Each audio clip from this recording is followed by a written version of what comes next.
वो जा सकते हैं। एक पैराग्राफ दिया गया है, इसकी मीनिंग मैं आपको समझाता हूँ, फिर इससे रिलेटेड क्वेश्चन सॉल्व करेंगे।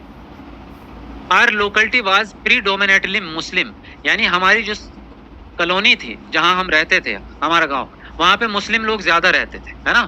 प्रीडोमिनेटली मुस्लिम यानी मुस्लिम लोग ज्यादा थे।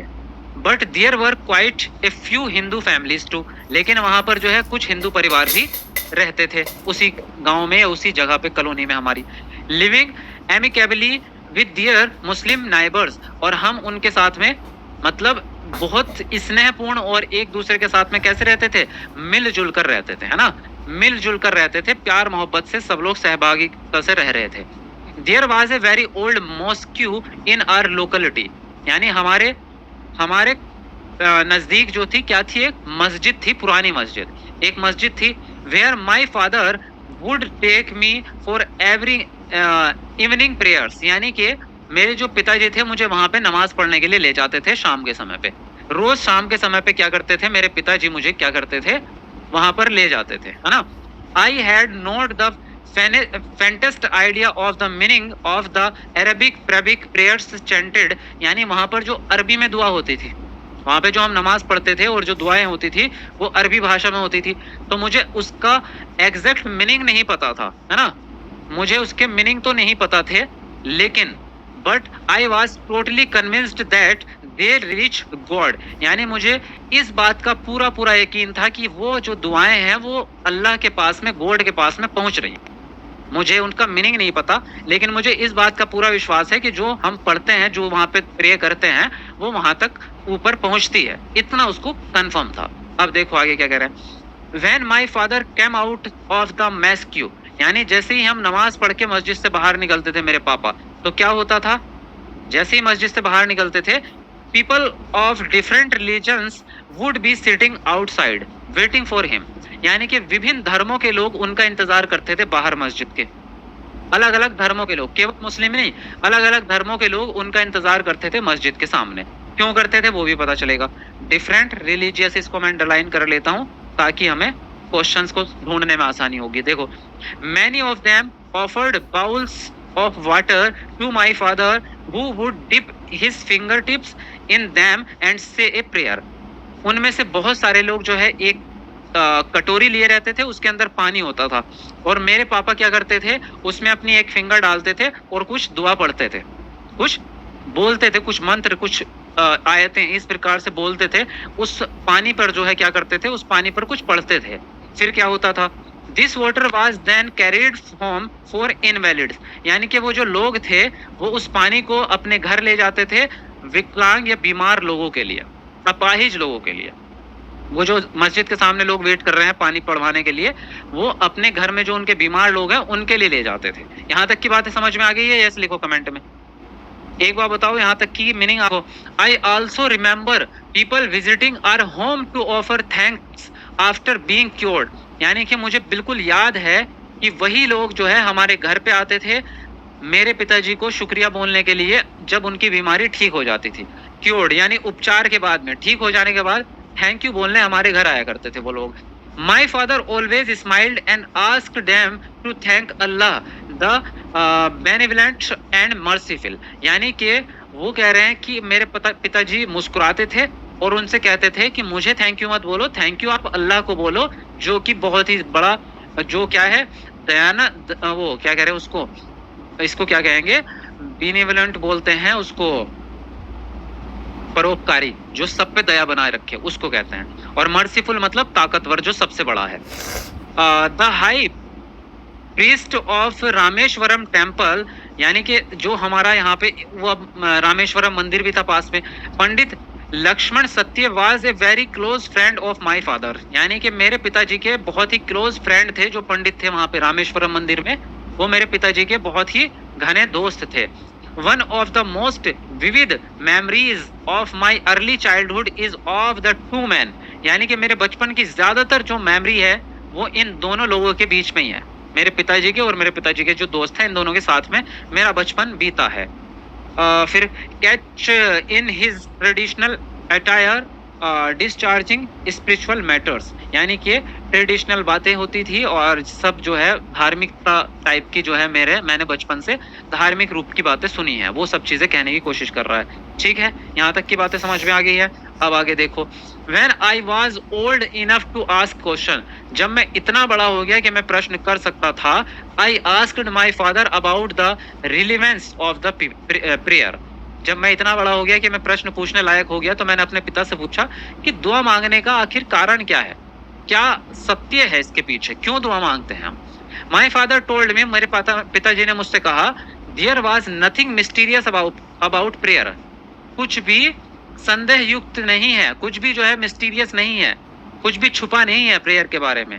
Rather prayer made possible A communion of the spirit between people, यानी कि वो क्या करती है, प्रेयर जो है वो लोगों के बीच में एकता लाती है। क्या लाती है? लोगों के बीच में एकता लाती है वो आपके। व्हेन यू प्रे, जब आप प्रे करते हैं, he said, you transcend your body and become a part of the cosmos which no division of wealth, age, caste और क्रीड, यानी कि जब आप दुआ करते हैं तो आपकी बॉडी जो है कॉस्मोस का एक पार्ट बन जाती है और आपके जो प्रेयर जो होती है वो किसी में बंटवारा नहीं करती, ना आपका कास्ट देखेगी, ना आपका धर्म देखेगी, कुछ नहीं देखेगी। आप जब गॉड से प्रे करेंगे, आप चाहे किसी भी भाषा में करो, वो सबके लिए एक जैसा ही है, उसमें कोई भेदभाव वो नहीं करेगा। My father could convey complex spiritual concept in very simple down to earth Tamil, यानी कि मेरे पिता जो थे वो बड़े बड़े मुश्किल बातों को भी आसान शब्दों में समझा दिया करते थे, है ना, तमिल भाषा में। तो ये उसके पूरे पिताजी की कहानी है। अब देखते हैं भाई क्या प्रश्न आपके बने हैं। समझ में आ गई बात? आपको यहाँ तक का मीनिंग समझ में आया है पूरे पैराग्राफ का? ये बताओ मुझे। है आपका प्रीडोमिनेंटली जो पैराग्राफ 1 में आया था, इसका मतलब क्या है? डोमिनेटेड बाई, या ऑल परवेडिंग, या फिर आपका सराउंडेड बाई, या फिर आइसोलेटेड। क्या मीनिंग निकलेगा इसका, ये आपको बताना है। चलो जी, जल्दी बताएंगे आप। मतलब होता है डोमिनेटेड बाई, पहला ऑप्शन ही ठीक है। प्रीडोमिनेंटली मुस्लिम, यानी हमारी जो कम्युनिटी थी तो प्रीडोमिनेंटली मुस्लिम, यानी मुस्लिमों का ज्यादा बड़ा समुदाय वहां पर था, तो मुस्लिमों द्वारा डोमिनेट थी वो, तो इसी को कहेंगे डोमिनेटेड बाई। पहला ऑप्शन यहाँ पर सही हो जाएगा। नेक्स्ट है the word amicably as used in para, इसका मतलब क्या है? सिंसियरली, जनरसली, वाइसली या हार्मोनियसली। तो बताएंगे आप कौन सा ऑप्शन यहाँ पर सही होगा आपका, है ना। वाइसली तो चतुर के टाइप में हो गया, बुद्धिमान तरीके से हो गया, तो यहाँ पर जो है डी वाला ऑप्शन इसका मीनिंग हो जाएगा आपका। ठीक है, चलिए आगे बढ़ेंगे। The fact that people came with water bowls to his father for his blessings show that he was a spiritual leader, यानी ये कथन कि जो लोग थे वो उसके पिताजी के पास में आते थे पानी लेकर के उस पे कुछ पढ़वाने के लिए। क्यों आते थे? क्योंकि उसके पिताजी बहुत स्पिरिचुअल लीडर थे, या फिर पावरफुल आदमी थे, या फिर रिलीजियस फैनेटिक थे, या डीपली रेस्पेक्टेड और रिवर्स्ड थे। तो किस प्रकार के व्यक्ति थे वो बताएंगे आप। क्या सुना आपने पूरे पैराग्राफ में, बताओ। लीडर थे? क्या वो नेता थे स्पिरिचुअल? नहीं। क्या वो बहुत ही पावरफुल आदमी थे पॉलिटिकल में? नहीं थे। क्या वो रिलीजियस फैनेटिक थे? नहीं थे, यानी धार्मिक कट्टरवादी थे? नहीं थे। डीपली रेस्पेक्टेड थे वो, यानी कि वो बहुत ही ज्यादा उनकी क्या था, उनका सम्मान होता था वहां पे, इसलिए लोग आते थे उनके पास में। तो डी वाला ऑप्शन यहाँ पर राइट होगा आपका। ठीक है, नेक्स्ट है आपका writer's father was a secular man as, यानी कि उनके जो पिताजी थे राइटर के वो सेक्युलर थे, यानी कि लोकतांत्रिक टाइप के जिसको कहता है ना, वो थे। वो भेदभाव नहीं करते थे किसी में, सबको अपना समझते थे। लेकिन क्यों ऐसा क्यों कहा जा रहा है उनके बारे में? क्योंकि he was the neighbour of Hindu priest, यानी कि क्या वो हिंदू लोगों के पड़ोसी थे इसलिए वो ऐसे थे, या फिर he was approached by people of all religions for prayer for the sick and suffering, या फिर वो इसलिए क्योंकि वहां उनके पास जो है सभी प्रकार के लोग आते थे, सारे धर्मों के, अपने अपने मरीज लोगों के इलाज के लिए, इसलिए। या फिर he was a Paes Muslim and never forget his prayers, या फिर वो एक मुस्लिम थे जो अपनी नमाज कभी भी छोड़ते नहीं थे, हमेशा रेगुलर पढ़ते थे। He would always talk about spirituality, या फिर वो हमेशा ही आध्यात्मिकता की बातें करते थे, इसलिए। बताएंगे भाई। एक तो इंग्लिश पढ़ाने में दिक्कत ये होती है कि एक बार मीनिंग बताओ फिर समझाओ, थका तो खुद ही लेंगे आप समझाने का काम रह जाता है। यहाँ पहले मीनिंग बताओ, फिर उसके बाद में। उनको सेक्युलर इसलिए कहा जाता था क्योंकि उनके पास अलग अलग धर्मों के लोग दुआ करवाने के लिए आते थे और वो सभी के लिए करते थे, वो किसी के साथ भेदभाव नहीं करते थे। ठीक है, तो यहाँ पर जो है आंसर सेकंड वाला राइट हो जाएगा। नेक्स्ट है according to father prayer help one to, यानी कि उनके पिताजी के हिसाब से जो प्रेयर होती है वो कैसे मदद करती है किसी की, get what ever one desired, यानी कि जो वो चाहते हैं, जो उनकी इच्छा है उसको प्राप्त करने में, या फिर connect with other people around one self, यानी उसके चारों तरफ जो लोग हैं उनसे आपका संबंध बनाने में, या अचीव ग्रेटनेस यानी महानता प्राप्त करने में, या बिकम सक्सेसफुल एंड वेल्दी, या फिर आपकी कामयाबी और अमीर बनने में आपको मदद करती है। तो किस चीज में मदद करेगी बताओ? चलो जल्दी लिखेंगे अपना आंसर। प्रेयर किस चीज में हेल्प करती है भाई लोगों की? अपने चारों तरफ जो लोग रहते हैं ना, आपके पड़ोसी, उन लोगों से या जो आपके रिश्तेदार है, दोस्त हैं, उनसे आपका संबंध अच्छा हो जाता है, उसमें मदद मिलती है आपको, अकॉर्डिंग टू पैराग्राफ। ठीक है, नेक्स्ट है द वर्ड ट्रांसेंड, जो पैरा 4 में आया है, इसका मीनिंग क्या है? टू गो बियॉन्ड, या टू राइज, या टू मूव अवे, या पास बाई। तो बताएंगे आप कौन सा ऑप्शन यहाँ पर सही होगा आपका। अच्छा, देखना है आपको पैराग्राफ में, देखो यहाँ आया होगा कहीं ना कहीं। क्या, मैं तो वर्ड भी भूल गया, बियॉन्ड क्या था वो? ट्रांसेंड था, ट्रांसेंड ये रहा। You transcend your body and become a part of the Cosmos. तो ये क्या है ट्रांसेंड का मतलब, बताओ? यानी कि आप जो है अपनी बॉडी से, आपकी आत्मा जो है वो दूर होता है। टू गो बियॉन्ड यानी अलग, दूर जाना। तो यहाँ पर जो है पहला ही ऑप्शन आपका राइट हो जाएगा। टू गो बियॉन्ड यानी एक क्षमता से आगे निकल जाना। नेक्स्ट है according to writer's father prayers were a way of prompting, यानी आपकी जो दुआएं हैं वो किस चीज में मदद करती हैं आपकी? सोशल नॉर्म्स में, या फिर हार्मनी और इक्वलिटी में, है ना, या फिर बैरियर्स एंड क्लास डिस्टिंक्शन में, या रिलीजियस डिसहार्मनी में। तो बताएंगे कौन सा ऑप्शन सही होगा आपका? चलो जल्दी से बताओ। तो प्रेयर किस चीज में मदद कर रही है भाई आपकी? हार्मनी एंड इक्वलिटी, यानी कि सहयोग, यानी मैत्रीपूर्ण व्यवहार में और समानता के अधिकार में, है ना, सब लोगों को बराबर मानती है। तो सेकंड ऑप्शन राइट हो जाएगा। नेक्स्ट है यहाँ पर आपका Kalam's father tell him about power of prayer. तो यहाँ पर क्या है, ये जो है आपका, ये वो है, एक सेंटेंस है, तो इसमें गलती छांटनी है आपको कि कौन से पार्ट में गलती है, ए पार्ट में, या बी पार्ट में, या सी में, या डी में। ग्रामेटिकल के हिसाब से कहाँ पे गलती है वो गलती छांटनी है आप। तो बताएंगे आप कौन सा ऑप्शन सही होगा।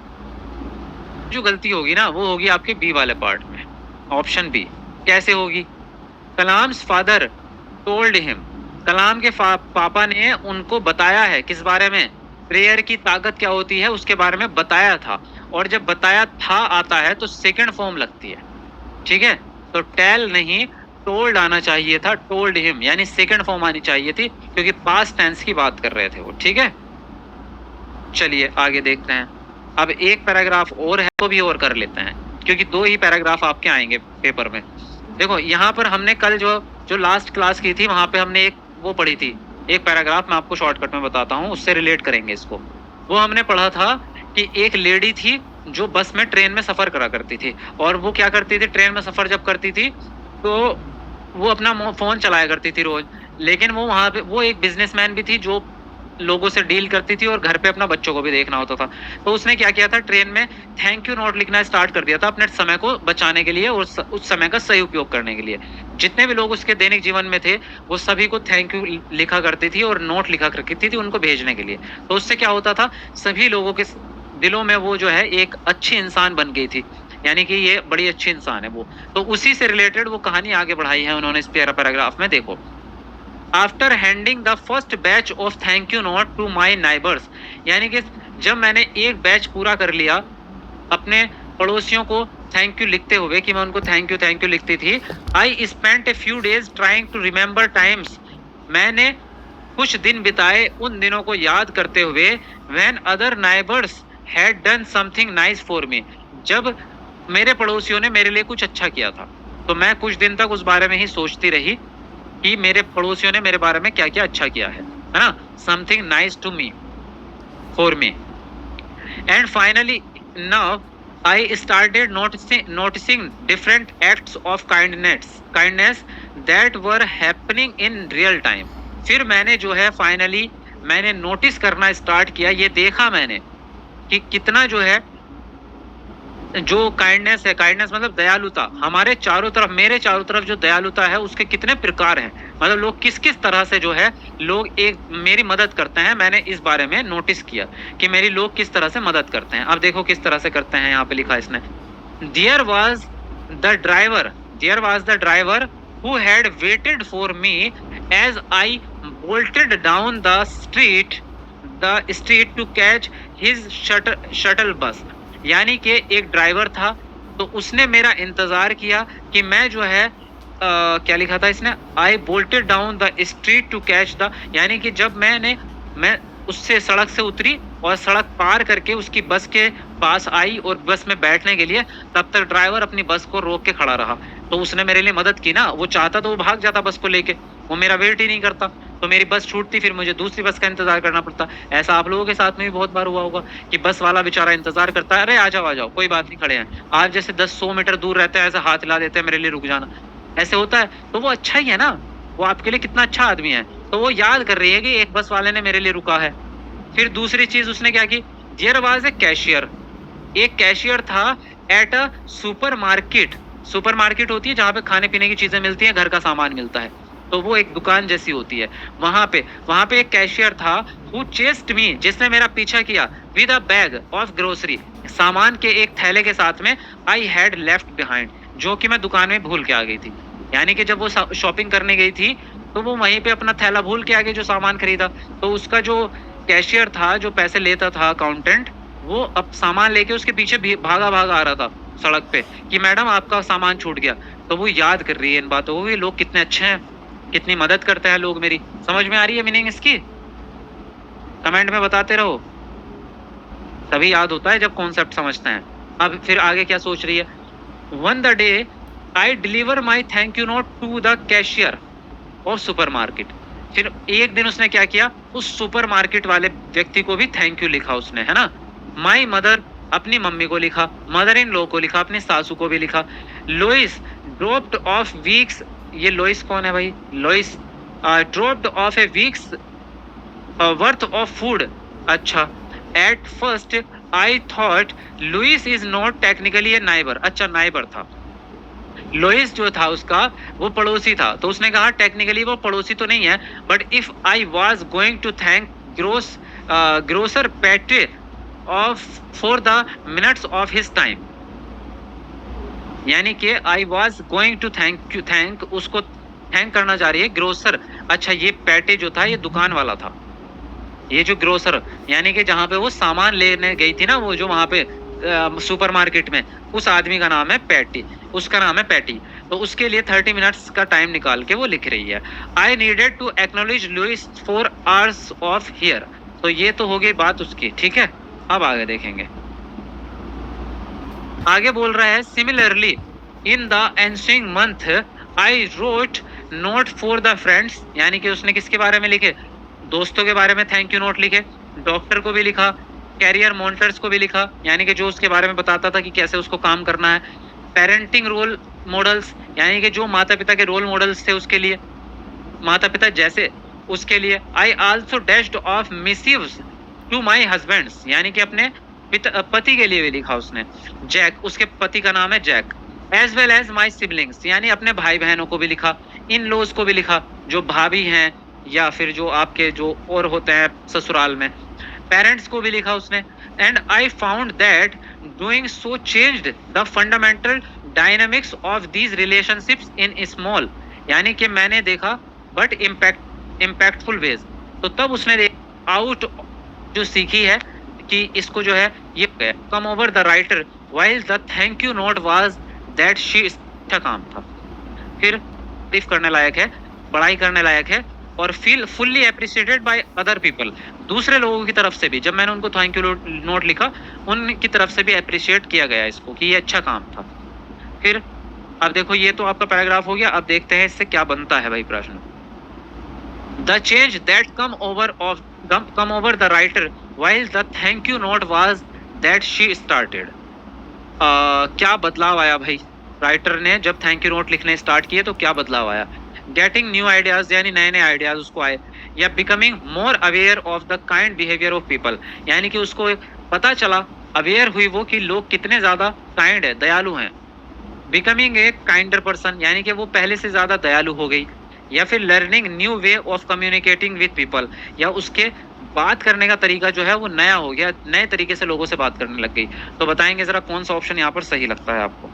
देखो इसने कहा है आपसे क्या चेंज आया उसके जीवन में। उसके जीवन में उसने ये देखा कि लोग जो है कितने ज्यादा दयालु हैं, इसके बारे में उसको पता चला। जब उसने थैंक यू नोट लिखना स्टार्ट किया, तब उसने याद किया ना कि लोगों ने मेरी किस किस तरह से मदद की थी। तो सेकंड ऑप्शन राइट होगा। नेक्स्ट है she appreciated the bus driver for waiting for her to cross the road, climb into the bus, या फिर ड्राइव फास्ट, या बाई हर ग्रोसरीज। तो ड्राइवर ने किस चीज में मदद की थी भाई उसकी बताओ। ड्राइवर ने किस चीज में मदद की थी? क्लाइम इनटू द बस।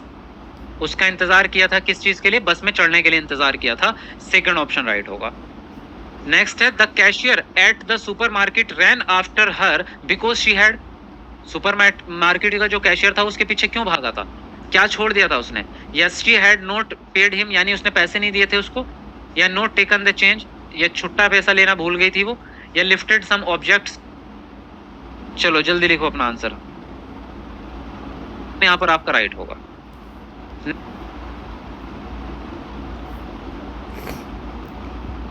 उसके पीछे पीछे इसलिए भागा था क्योंकि वो अपने सामान का थैला भूल गई थी। तो डी वाला ऑप्शन यहाँ पर आपका राइट होगा। नेक्स्ट है पैटी कौन था भाई? ये पैटी बस ड्राइवर था, ग्रोसर था, नाइबर था, या फ्रेंड था? कौन था भाई बताओ, पैटी कौन था? देखो आगे, I need to acknowledge Louise for hours of hers, यानी ग्रोसर था, दुकान वाला है ना, सुपरमार्केट वाला। देखना है आपको पैराग्राफ में। देखो आगे, I need to acknowledge Louise for hours of hers, यानी उसके टाइम के लिए। अच्छा, the refers to the hours, इसका मतलब क्या है? जो घंटे की बात कर रही है या हार्स की, तो इसका मतलब क्या है?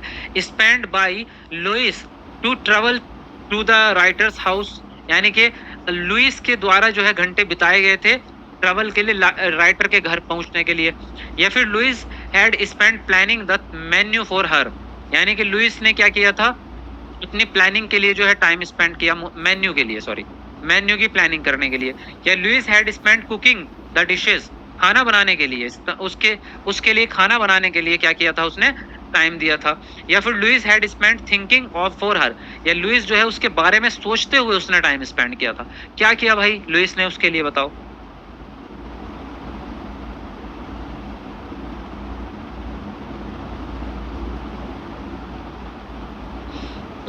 चलो जल्दी लिखो।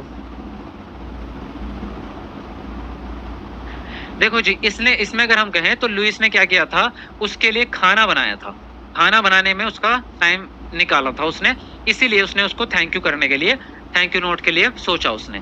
तो सी वाला ऑप्शन यहाँ पर राइट जाएगा। ठीक है, आगे देखते हैं। Writing notes to family and friends changed a lot of thing for the writer, यानी अपने घर वालों को और अपने दोस्तों को जो थैंक यू नोट लिखे थे, उससे क्या बदलाव आया राइटर की जिंदगी में? क्या बदलाव आया भाई? By making the bonds stronger, यानी कि उनके जो रिलेशन थे वो ज्यादा मजबूत हो गए।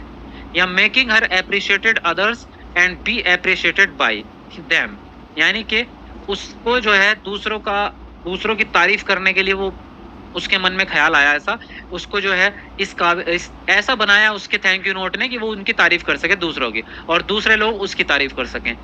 Making her love everyone around her, यानी कि सभी लोग उससे प्यार करने लग गए चारों तरफ के। मेकिंग हर कंपैशनेट बना दिया उसको, यानी कि योग्य बना दिया, जो ज्यादा काम कर रही है अपने लिए। तो बताएंगे, आपसे इसमें पूछा जा रहा है, उसको उसमें सर्कल किया हमने और हम वहीं से झांटेंगे। देखो जैसे इसमें देखा, इसमें बात करें हम तो इसने लिख दिया कि फैमिली और फ्रेंड्स को जो नोट लिखा है उससे जिंदगी में क्या बदलाव आया। अब हम चलते हैं पैराग्राफ पे। ठीक है भाई, अब हम पैराग्राफ पे आए तो पैराग्राफ में लिखा होगा फैमिली एंड फ्रेंड्स, कहीं पे देखो।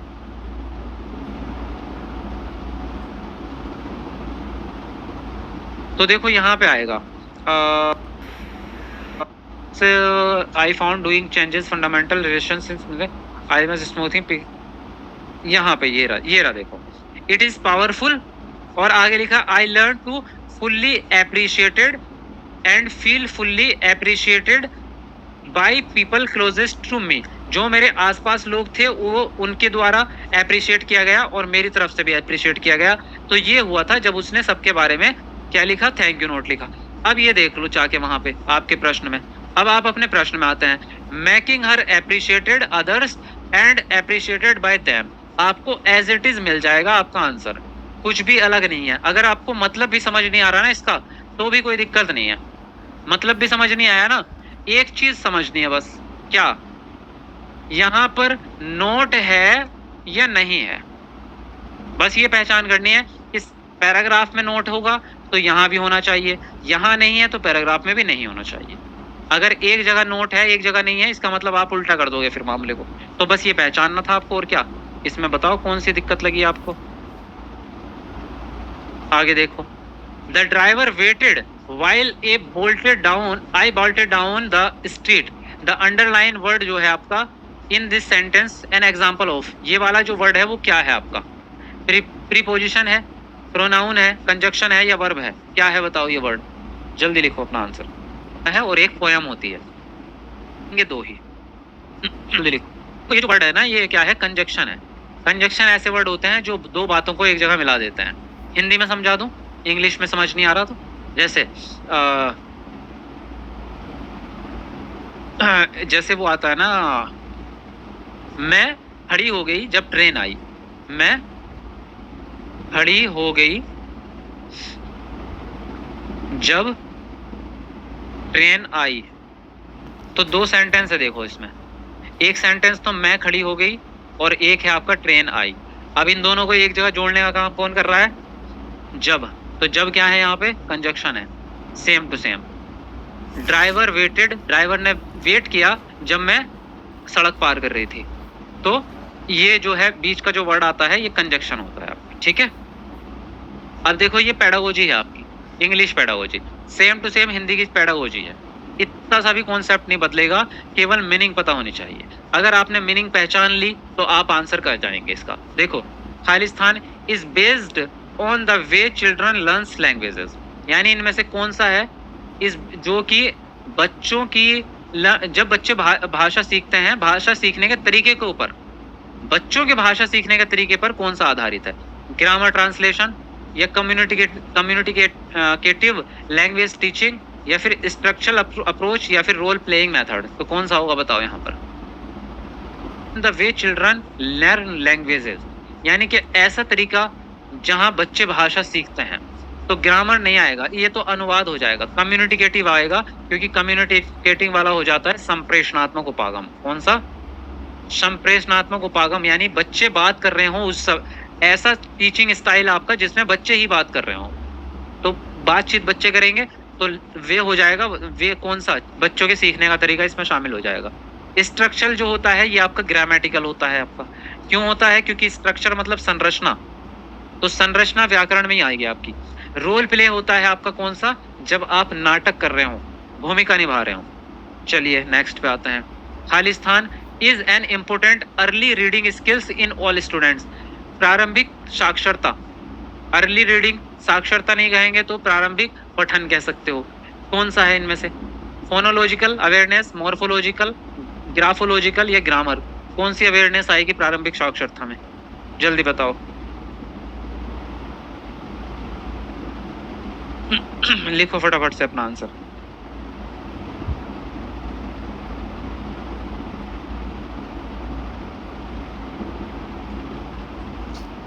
प्रारंभिक साक्षरता में आता है फोनोलॉजिकल। फोनोलॉजिकल मतलब ध्वन्यात्मक।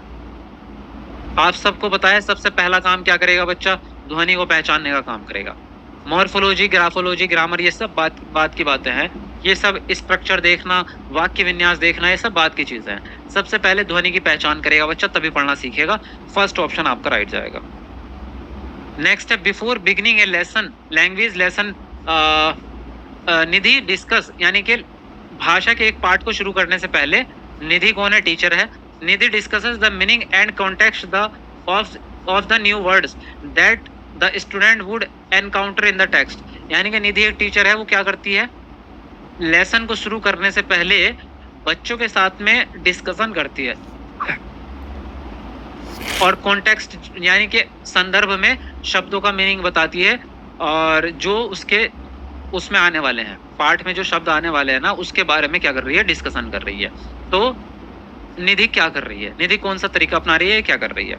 She is creating A scaffold so that her student understand the lesson better, यानी कि टीचिंग वो जो है मदद दे रही है, पाड़ दे रही है, जिससे कि उसके जो बच्चे हैं वो पाठ को आसानी से समझ सकें। दूसरा, she creating fear in students, यानी बच्चों में डर पैदा कर रही है, that they understand the seriousness of the topic, यानी कि वो गंभीरता को समझ सके क्लासरूम के अंदर, इसलिए डरा रही है बच्चों को। तीसरा, she is creating a sense of easy to so that student know this is not an important aspect, student जानेंगे कि this is not an important aspect, यानी कि ये बहुत ज्यादा इंपॉर्टेंट नहीं है आपका जो पार्ट पढ़ाने जा रहे हैं। She is creating a belief, ये एक विश्वास बना रही है, so that student feel that only word meanings are important in the lesson, यानी बच्चों को ये सिखा रही है कि जो पाठ होता है उसके अंदर केवल शब्द अर्थ ही इंपॉर्टेंट होते हैं सबसे ज्यादा। तो क्या लगता है कौन सा ऑप्शन सही होगा? चलो जल्दी लिखेंगे फटाफट से।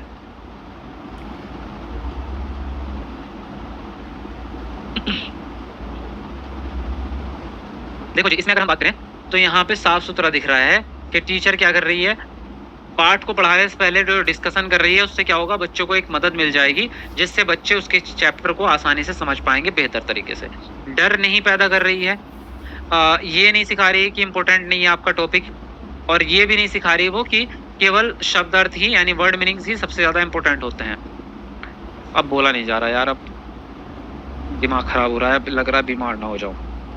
चलो नेक्स्ट पे आता है। एक तो इंग्लिश में बोलना ज़्यादा पड़ता है इसलिए ज़्यादा दिक्कत आ जाती है, ऊपर से थक जाते हैं, सुबह से अब तक जो है रात तक आता है। तो देखो, Parvati is calculating the discrimination level of the test questions, यानी जो वो प्रश्न पत्र बना रही है उनके सवालों का कठिनाई स्तर जान रही है कि कितने कठिन है।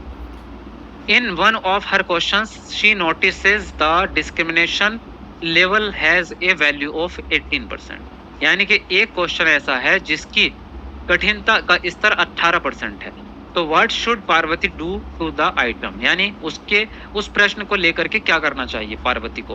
पार्वती है ना, हाँ पार्वती टीचर है।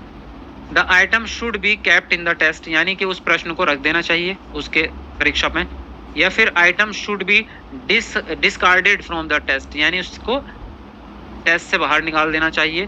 The item is moderately discriminating for the test, यानी कि आइटम ये बना रहा है कि पेपर जो है आपका ज़्यादा मुश्किल नहीं है, ये मॉडरेट टाइप का बन जाएगा। The item is a bad question for the test, यानी कि ये जो प्रश्न है आपका ये बुरा है आपकी परीक्षा के लिए। तो बताएंगे आप कौन सा ऑप्शन सही होगा। देखो, इसने कहा है एक प्रश्न का जो कठिनाई स्तर है वो 18% है, तो 18% वाला ठीक होता है भाई, इसको रख लेना चाहिए उसको। ठीक है, अगर 20% से ऊपर जाता है, 25%, 30%, वो हार्ड हो जाता है आपका, उसको आप बाहर निकाल देंगे, इसको आप रखेंगे। ठीक है, तो यहाँ पर फर्स्ट ऑप्शन आपका राइट हो जाएगा। नेक्स्ट है खाली स्थान दिया है रेफर्स 25%, 30%, वो हार्ड हो जाता है आपका, उसको आप बाहर निकाल देंगे, इसको आप रखेंगे। ठीक है, तो यहाँ पर फर्स्ट ऑप्शन आपका राइट हो जाएगा। नेक्स्ट है खाली स्थान दिया है refers to theories about the nature of language learning that serves as a source of practice, यानी कि कौन सा मेथड ऐसा है जो थ्योरी पे डिपेंड, थ्योरी मतलब जो आपके थ्योरी किसको कहेंगे हिंदी में, हिंदी में थ्योरी को क्या कहते हैं, हिंदी में थ्योरी को क्या कहते हैं, मतलब रिटन वर्क मान लो आप, कंटेंट मान लो, जो लिखा हुआ कंटेंट होता है। नेचर ऑफ लैंग्वेज लर्निंग यानी कि इसके भाषा शिक्षण के थ्योरी को जो है ज़्यादा ऊपर लेके आता है, उसकी थ्योरी की ज़्यादा मान्यता हो जाती है। तो वो कौन सी चीज़ है, अप्रोच होते हैं या फिर मेथड होता है या इंस्ट्रक्शन होते हैं या टेक्निक होते हैं, कौन सी चीज़ है बताओ। वो होंगे अप्रोच आपके।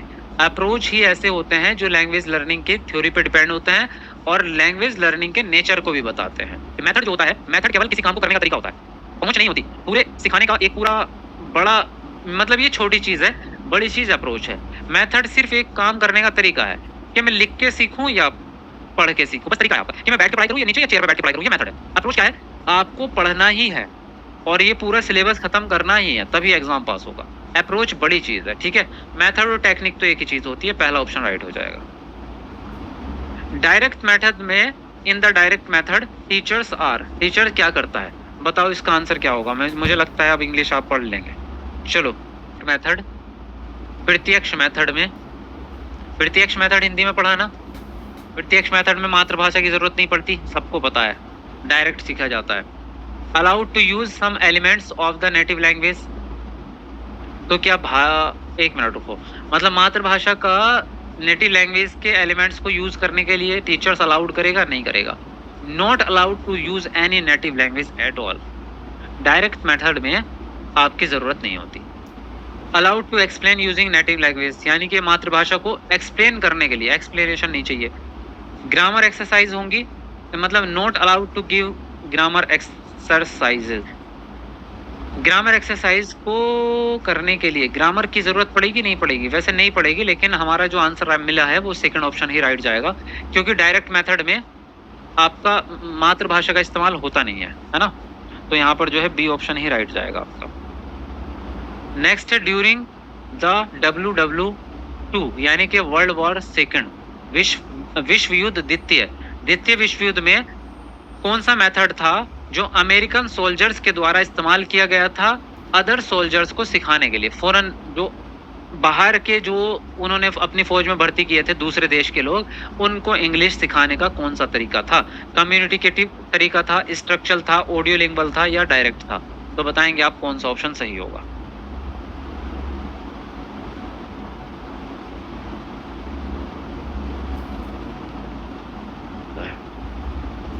आपसे ज्यादा तो मेरा दिमाग एक्टिव रहा है। ड्यूरिंग वर्ल्ड वॉर 2 के समय पे जो आप सोल्जर्स, अमेरिकन सोल्जर्स जो दूसरे सोल्जर्स को सिखा रहे थे, वो थी ऑडियो लिंग्वल, यानी कि आवाज के द्वारा। ठीक है, वहां पर जो है आवाज के द्वारा भाषा सिखाई जाती थी, बोल बोल के भाषा सिखाई जाती थी।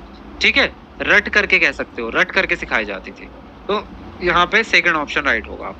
संप्रेषण नहीं होता था, कम्युनिकेटिव में पूरी बातें होती हैं, वहां पे सिर्फ रट्टा लगवा रहे थे वो, तो यहाँ पर जो है सेकंड ऑप्शन राइट होगा। In a communicative language classroom emphasis is laid on, यानी कि जो संप्रेषणात्मक कक्षा होती है किस पर आधारित होती है? क्रिएटिविटी फ्लुएंसी पर, फ्लुएंसी और कॉम्प्रिहेंसिव एबिलिटी पर, या फिर क्रिएटिविटी और कॉम्प्रिहेंशन एबिलिटी पर, या फिर आपका फ्लुएंसी और इंटोनेशन पे? किस पे आधारित होगी बताओ? लिखो जल्दी से अपना आंसर फटाफट से।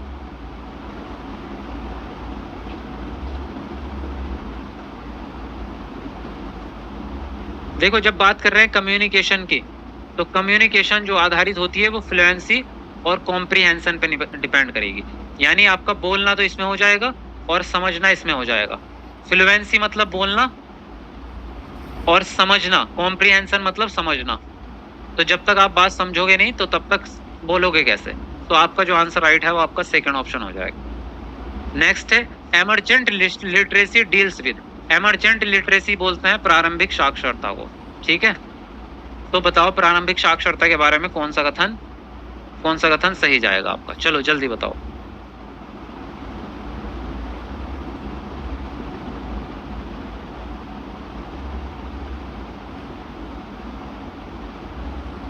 जी देखो, प्रारंभिक साक्षरता के बारे में एक चीज सबको पता है, जब बच्चा छोटा होता है तभी होगी।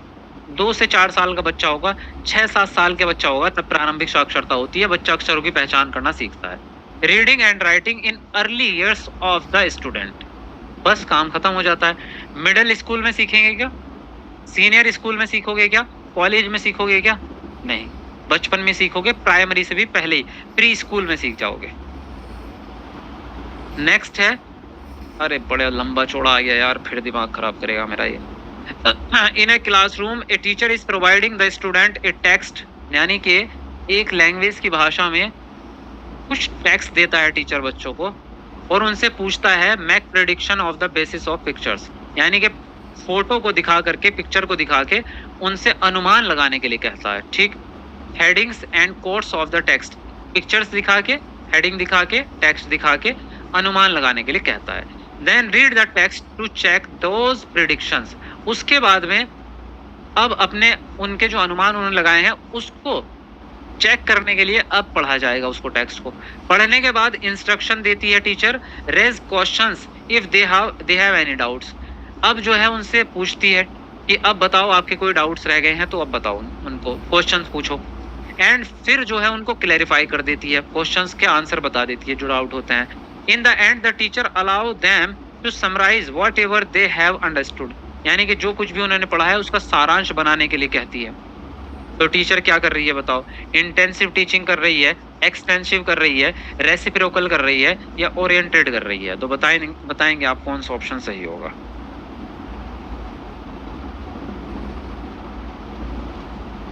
चलो जल्दी बताओ कौन सा ऑप्शन सही होगा।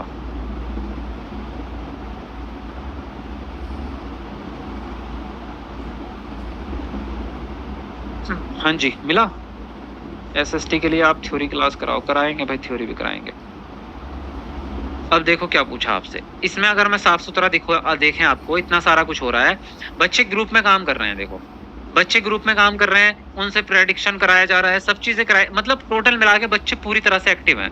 कभी बच्चे क्वेश्चंस पूछ रहे हैं, कभी बच्चे उत्तर दे रहे हैं, कभी कुछ कर रहे हैं, सब चीजें चल रही है। क्या चलेगा इसमें, कौन सा है? पारस्परिक शिक्षण कहेंगे इसको आप।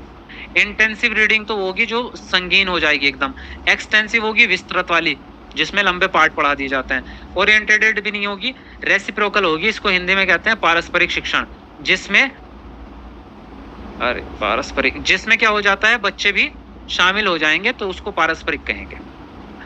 नेक्स्ट है in text based instruction text refer to, बताओ इसका आंसर क्या होगा, चलो जल्दी से।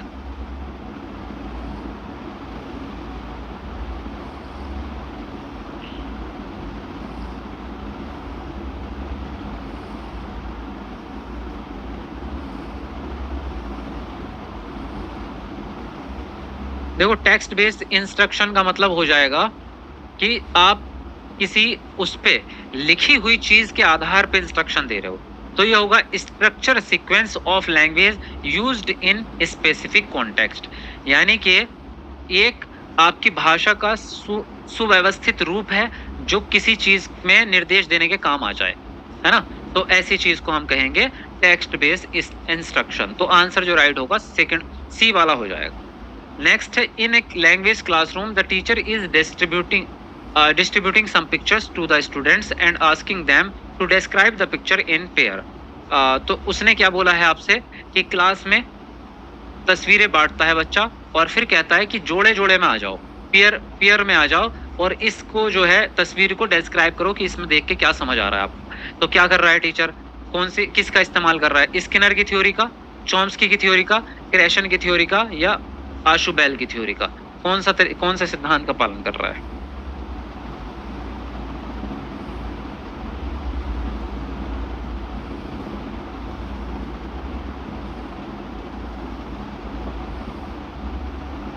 देखो जी, इसमें जो इस्तेमाल हो रहा है वो हो रहा है क्रेशन की थ्योरी। अब ये क्रेशन की थ्योरी स्टेफन क्रेशन है, इन्होंने हाइपोथेसिस दिए हैं कुछ कि बच्चे को ग्रामर भी पढ़ाओ तो प्राकृतिक रूप से पढ़ाओ और बच्चा आपका सक्रिय होना चाहिए, तो बच्चा सक्रिय इसमें दिख जाएगा आपका।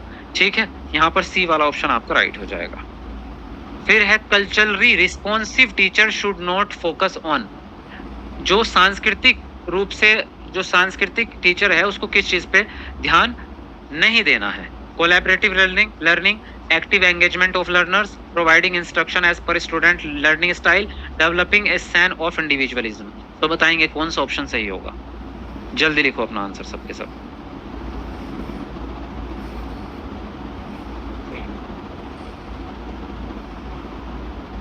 इसने बोला नहीं वाला। एक सांस्कृतिक टीचर है तो भाई वो दैनिक जीवन से जोड़ के तो पढ़ाएगा ही पढ़ाएगा, कोलैबोरेट भी करेगा, यस, बच्चों को एंगेज करेगा, बच्चों को यानी कि संलग्नता होगी, बच्चों को उनके लर्निंग स्टाइल के हिसाब से वो देगा वो इंस्ट्रक्शन, ये भी सही है। उसमें व्यक्तिवादी, इंडिविजुअल मतलब अकेले बच्चे को पढ़ाए, अकेलापन, तो इंडिविजुअल नहीं होगी आपकी, है ना। सांस्कृतिक जो टीचर है या जो टीचर ऐसा है जो समूह में काम करना चाहता है वो आपका इंडिविजुअल को आगे नहीं बढ़ाएगा। नेक्स्ट है consider the statement about cooperative learning groups as described by Johnson at 1994, यानी कि कोऑपरेटिव लर्निंग के बारे में कौन कौन सी बातें जो है डिस्क्राइब की गई थी वो बतानी है आपको। बताओ ए और आर को पढ़ के पहले बताओ कौन सा ऑप्शन सही होगा, फिर मैं आपको बताऊंगा।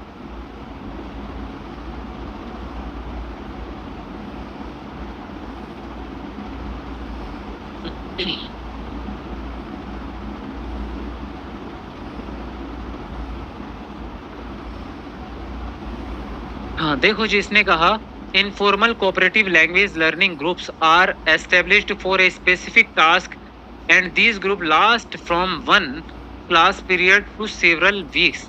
इसने कहा है कि जो आपके कोऑपरेटिव लैंग्वेज के ग्रुप बनाए जाते हैं, सहयोगात्मक ग्रुप जो बनाए जाते हैं, वो हफ्ते के बाद, यानी कि जो वीक होता है ना, सबसे लास्ट में उसको एक बार कराएंगे। एक बार ये गलत है आपका, क्योंकि हम कहते हैं कि वीक के एंड में, सीवरल वीक्स में नहीं, बल्कि आप हमेशा ही कराओ। जो आपका ग्रुप वर्क है वो हमेशा कराओ, कभी नहीं। Formal groups last for few minutes to a class period and which aim to facilitate learning during direct teaching.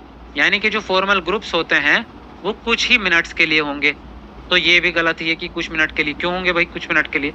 और कह रहा है कि उसका उद्देश्य जो होगा वो डायरेक्ट टीचिंग करना, डायरेक्ट टीचिंग के द्वारा, यानी प्रत्यक्ष मेथड जो होता है पढ़ाने का, उसके द्वारा। प्रत्यक्ष मेथड नहीं होगा, क्योंकि इसमें तो बच्चे एक्टिव होंगे। दोनों गलत हैं, तो डी ऑप्शन राइट हो जाएगा। ए और बी दोनों गलत हैं आपके।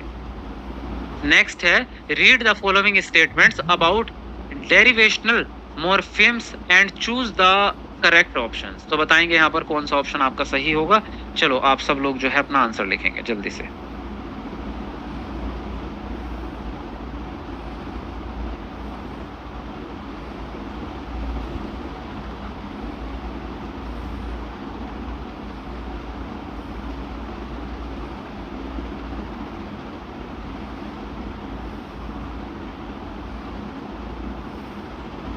देखो जी, इसने बोला है डेरिवेशनल मॉर्फिम्स के बारे में स्टेटमेंट चुननी है। ये होते क्या है पहले ये बताऊं।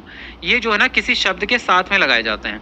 जैसे कि मैं अगर लगाऊं हैप्पी है आपका, जैसे, तो हैप्पी के साथ में अगर मैंने अन लगा दिया तो ये अनहैप्पी हो जाएगा। तो ये वाला वर्ड जो है, या मैंने कंप्लीट लिखा है तो कंप्लीट के साथ में मैं इन लगा दूं तो ये इनकम्प्लीट, यानी जो पूरा ना हुआ हो।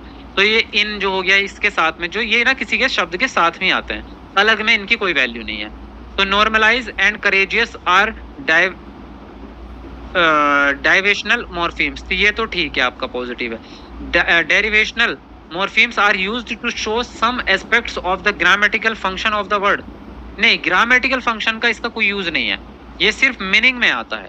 ग्रामेटिकल रूल नहीं है इसका, इसका अर्थ में इस्तेमाल होता है, शब्द के अर्थ को बदल देता है। ये ग्रामर से कोई लेना देना नहीं है, इसका फंक्शन को नहीं बदलेगा ये। तो ए तो सही है, आर गलत है, यानी कि आपका A is right, B is wrong. तो बी ऑप्शन आपका यहाँ पर राइट होगा, सेकंड ऑप्शन आपका राइट हो जाता है। चलो जी, शुक्र है भाई, आपकी क्लास खत्म होती है, मेरी भी जान बची। क्लास खत्म, कुछ बोलना है किसी को बोल सकते हैं, बाकी मेरी तरफ से good night, best of luck. कल मिलेंगे आपको क्लास में, तब तक के लिए बाय बाय, टेक केयर। अब बताओ किसी को कुछ कहना हो तो बता दो जल्दी से। सर बोल रहे थे दोनों की शायद सेम है, शायद क्या सेम है? एसएसटी समझ नहीं आ रही, क्या करूं भाई? एसएसटी यार, एसएसटी के लिए जब तक तुम एनसीईआरटी की थ्योरी पढ़ोगे नहीं तब तक समझ में आएगी नहीं। चाहे दुनिया में आइंस्टीन से जाके सीख लो तब भी नहीं आएगी। इसका कोई और इलाज नहीं है, नहीं आएगी जब तक एनसीईआरटी की बुक पढ़ोगे नहीं। बुक नहीं पढ़नी, टाइम कम है, नोट्स पढ़ लो, लेकिन आपको कंटेंट तो पढ़ना पड़ेगा थ्योरी वाला। कोई इलाज है ही नहीं इस चीज का।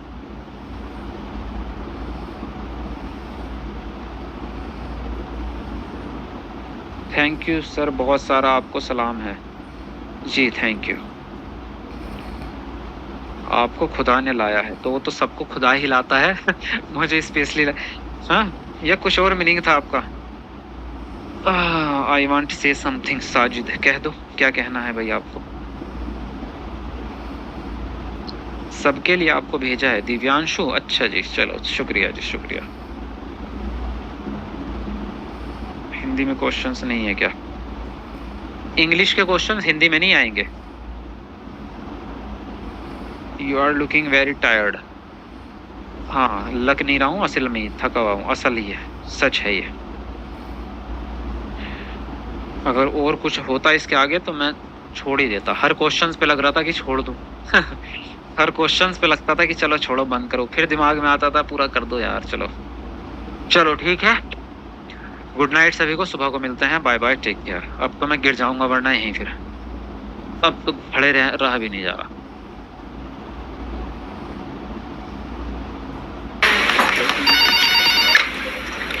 Interview starts in 5 minutes. Neil is learning through LinkedIn from someone who's done it before. I've sat on both sides of the interview table. I've learned what to do, but also what not to do. I've interviewed professionals and leaders for more than a decade. And now, I'm taking just a minute to share what I've learned with Neil. Here's how you can make a lasting impression in your next interview. Learn from those with experience. LinkedIn. Colgate strong teeth का arginine और calcium boost, खोया calcium लौटाए 2 गुना strong बनाए।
Hello hello, ठीक है भाई, देखिएगा आवाज ठीक है क्या?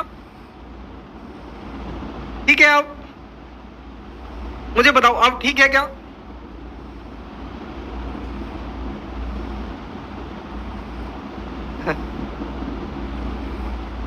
अरे मैं साउंड को ले आया हूँ, चिंता ना करिएगा, साउंड ले आया हूँ भाई मैं, ठीक है, जल्दी से बताओ।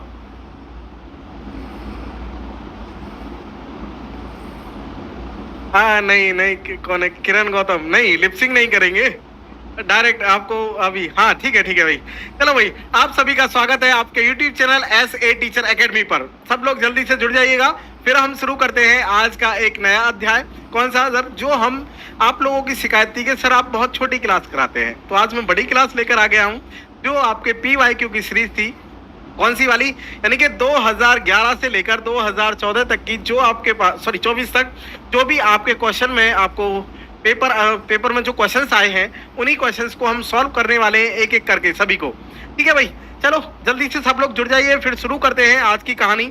और जो भी स्टूडेंट हमें नया देख रहे हैं भाई, जो भी हमारे साथ नए जुड़े हैं, सबसे पहले सब्सक्राइब कर लीजिएगा और उसके बाद सेशन को लाइक भी कर दीजिएगा, सेशन को लाइक भी कर दीजिए।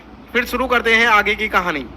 ठीक है भाई, देखो क्योंकि हम सब लोग, इसीलिए सब लोग आपकी ही सेवा में लगे हैं। हाँ आपकी सेवा में लगे हैं, ठीक है ना। तो आप लोग जल्दी से सब लोग जुड़ जाइए और फिर हम उसके बाद शुरू करते हैं कहानी आज की। ठीक है भाई, चलो।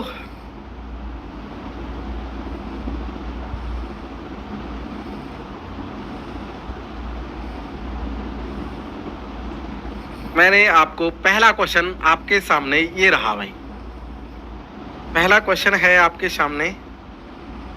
और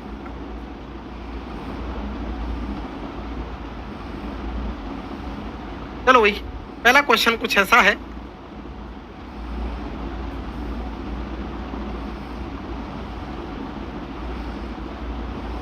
चलो बता दो फटाफट।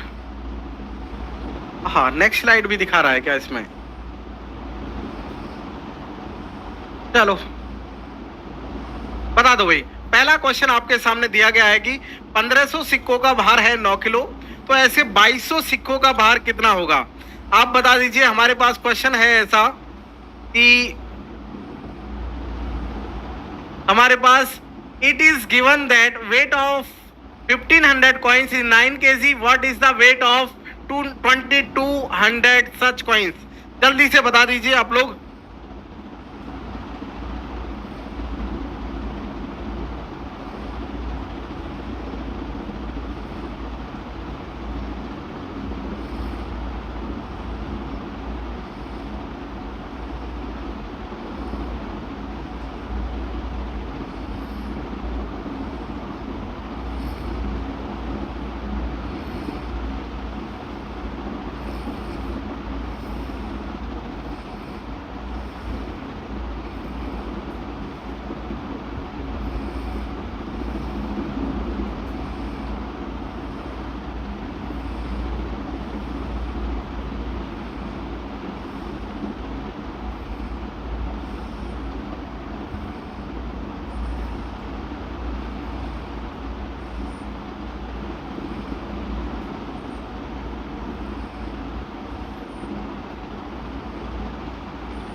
दो मिनट रुकिएगा भाई, अभी 2 मिनट रुकिएगा। अभी उसके बाद नहीं, कोई बात, 2 मिनट रुको, अभी शुरू करते हैं। 2 मिनट।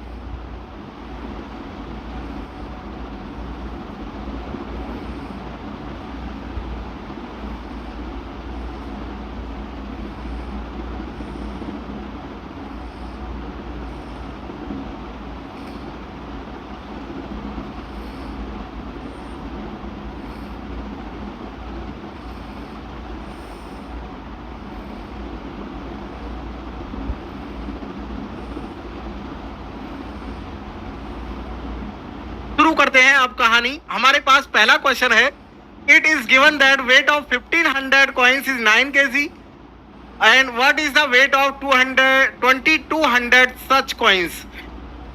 देखो भाई, अब ठीक है, शुरू करें। चलिए शुरू करते हैं आगे की कहानी।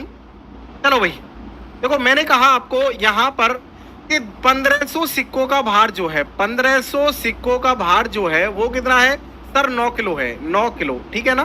तो 1 किलो में देखो, 1 किलो में कितना ग्राम होता है सर? 1000 ग्राम होता है, ठीक है। और 9 किलो में कितना हो जाएगा सर? 9000 ग्राम वेट हो जाएगा, ठीक है ना।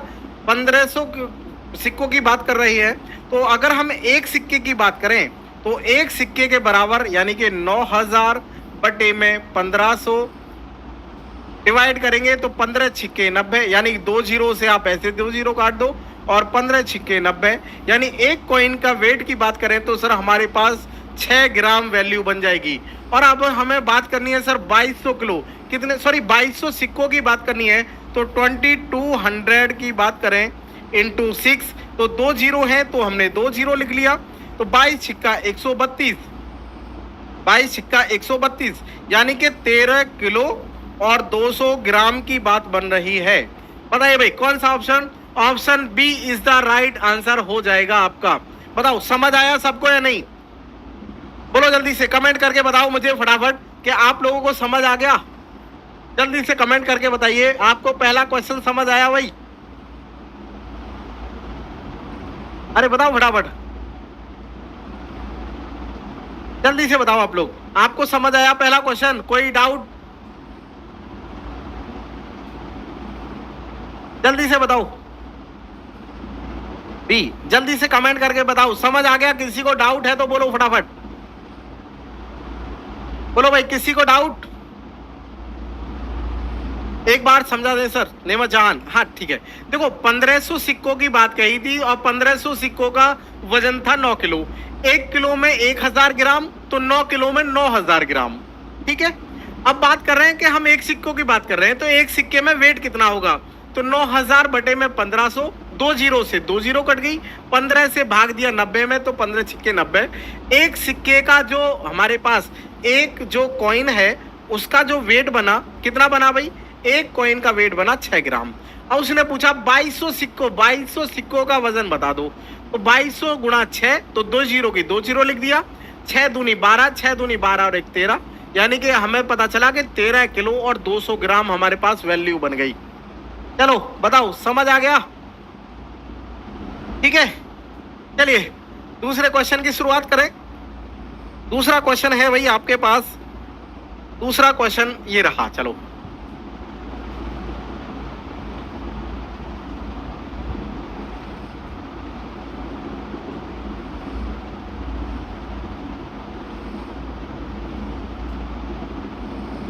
आज तो पूरा सिस्टम ही गड़बड़ा गया यार।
अच्छा आज ना, हेलो देखो भाई दूसरा क्वेश्चन ये रहा, आप लोग जल्दी से बता दीजिए, जल्दी से बता दीजिए फटाफट भाई। हाँ बता दो फटाफट। हमारे पास दूसरा क्वेश्चन है ये वाला, अब दूसरे क्वेश्चन में आप लोगों के मैंने कहा हमारे पास क्वेश्चन में है, सीमा ने 5.1 मीटर लंबाई की साड़ी खरीदी, उसके पास एक ट्रेसिंग पेपर पर 30 सेंटीमीटर लंबा एक सुंदर डिजाइन है। इस ट्रेसिंग पेपर की सहायता से वह एक साड़ी की एक लंबाई को इस डिजाइन से ट्रेस करना चाहती है, जिससे वह बाद में पेंट करेगी। उसे कितनी बार इस ट्रेसिंग पेपर का प्रयोग करना होगा उसका उद्देश्य पूरा हो जाए? बता दो भाई फटाफट, आपका आंसर कौन सा होने वाला है? जल्दी से बता दो आप लोग फटाफट कि आपका आंसर ए या आंसर बी। जल्दी से बता दीजिए आप लोग फटाफट। 17 बार आंसर आया आप लोगों का, 17 बार। बहुत बढ़िया भाई, चलो बहुत बढ़िया। देखो मैंने कहा यहाँ पर वो देखो सेंटीमीटर एक वैल्यू है। अच्छा ये ईएम नहीं है, ये सीएम है भाई, ये ना सीएम है, सीएम सेंटीमीटर है ये, ठीक है। अब देखो 1 मीटर में 100 सेंटीमीटर। सर 1 मीटर में कितना होता है? 100 सेंटीमीटर होते हैं, ठीक है ना। अब हमें पता है कि 5.1 मीटर की बात करें तो 5.1 गुणा 100, तो कुल मिला के देखो हमारे पास ऐसा बनेगा ना, 5 1 और 2 0, कुछ ऐसा ना। अब एक संख्या के बाद दशमलव था तो एक ये हो जाएगा, ठीक है ना। तो वैल्यू कुछ ऐसी बन जाएगी, ये वाली 510 सेंटीमीटर बन जाएगी, ठीक है ना। अब 510 एक डिजाइन का जो वैल्यू है वो है 30, 510 है भाई 510, और एक डिजाइन की वैल्यू है 30। 0 से 0 चला गया, 3 से काटोगे तो 17 या 51, मतलब 17 टाइम्स इसका यूज करना पड़ेगा। बोलो भाई समझ आ गया? 17 टाइम इसका यूज करना पड़ेगा ट्रेस पेपर का। चलिए बात क्लियर हुई आपको?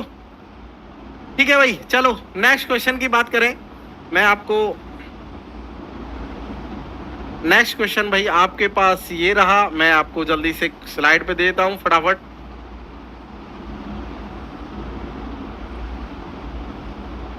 चलो नेक्स्ट क्वेश्चन आपका ये रहा। हाय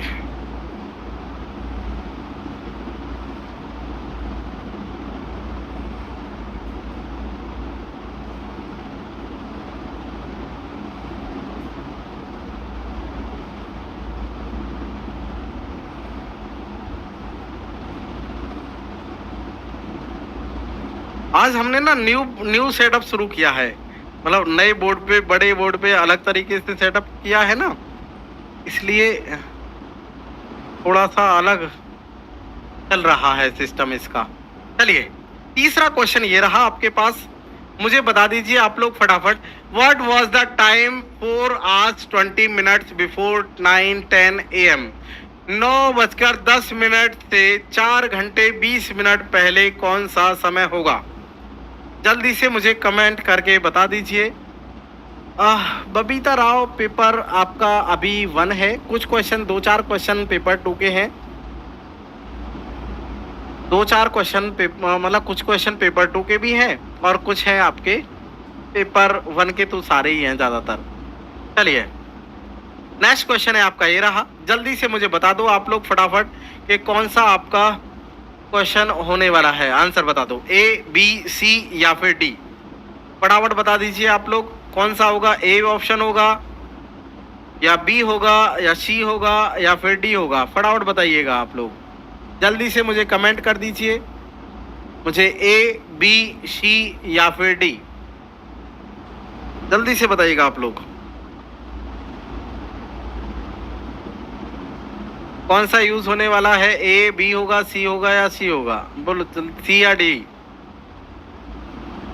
बी सी सबका अलग अलग, क्या बात कर रहे भाई आप लोग?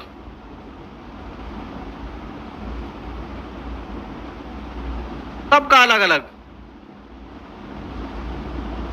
ऐसा कैसे भाई? ऐसा कैसे यूज हो जाएगा? सब लोग यार एक साथ चलो है आप लोग फिर। चलो मैं बताता हूं। उसने कहा कि 9:10 से पहले, ठीक है ना, 9:10 से पहले की बात कर रहा है। एक बार बस मैं इसे एडजस्ट कर लूं, उसके बाद शुरू करते हैं आगे की कहानी। देखो 9:10, ठीक है, और उससे कह रहा है 4 घंटे 20 मिनट पहले, 4 घंटे 20 मिनट पहले, ठीक है।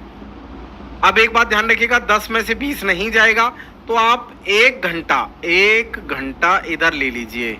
1 घंटा मतलब सर 60 मिनट इधर ले लीजिए, ठीक है ना, 60 मिनट।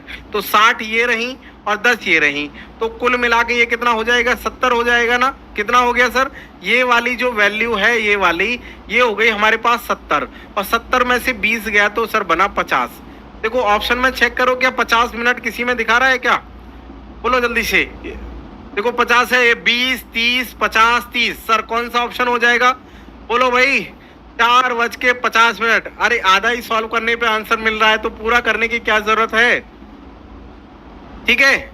जब हमारे पास हमें पता है आधा है पे ही हमें थोड़ा सा क्वेश्चन सॉल्व करने पर ही पूरा मिल रहा है आंसर, तो हम पूरा सॉल्व करके क्या करेंगे, ठीक है ना। चलो बताओ, यहां तक समझ आ गया सबको, कोई डाउट है तो बताओ भाई, जल्दी से बताओ फटाफट, आप लोग जल्दी से बताइएगा। क्लियर, कोई डाउट है तो बोलो।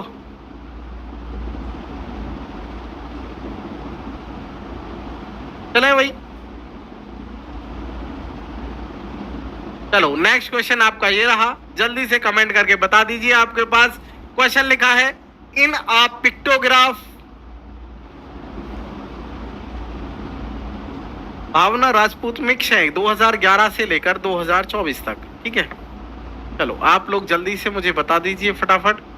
क्वेश्चन लिखा है यहाँ पे, in a pictograph number of person reading 1000 newspaper were represent by using a particular symbol. ध्यान रखिएगा, 1000 पर्सन के लिए, याद रखना 1000 पर्सन के लिए वो कोई एक सिंबल का यूज कर रहा है, ठीक है ना, 1000 पर्सन के लिए।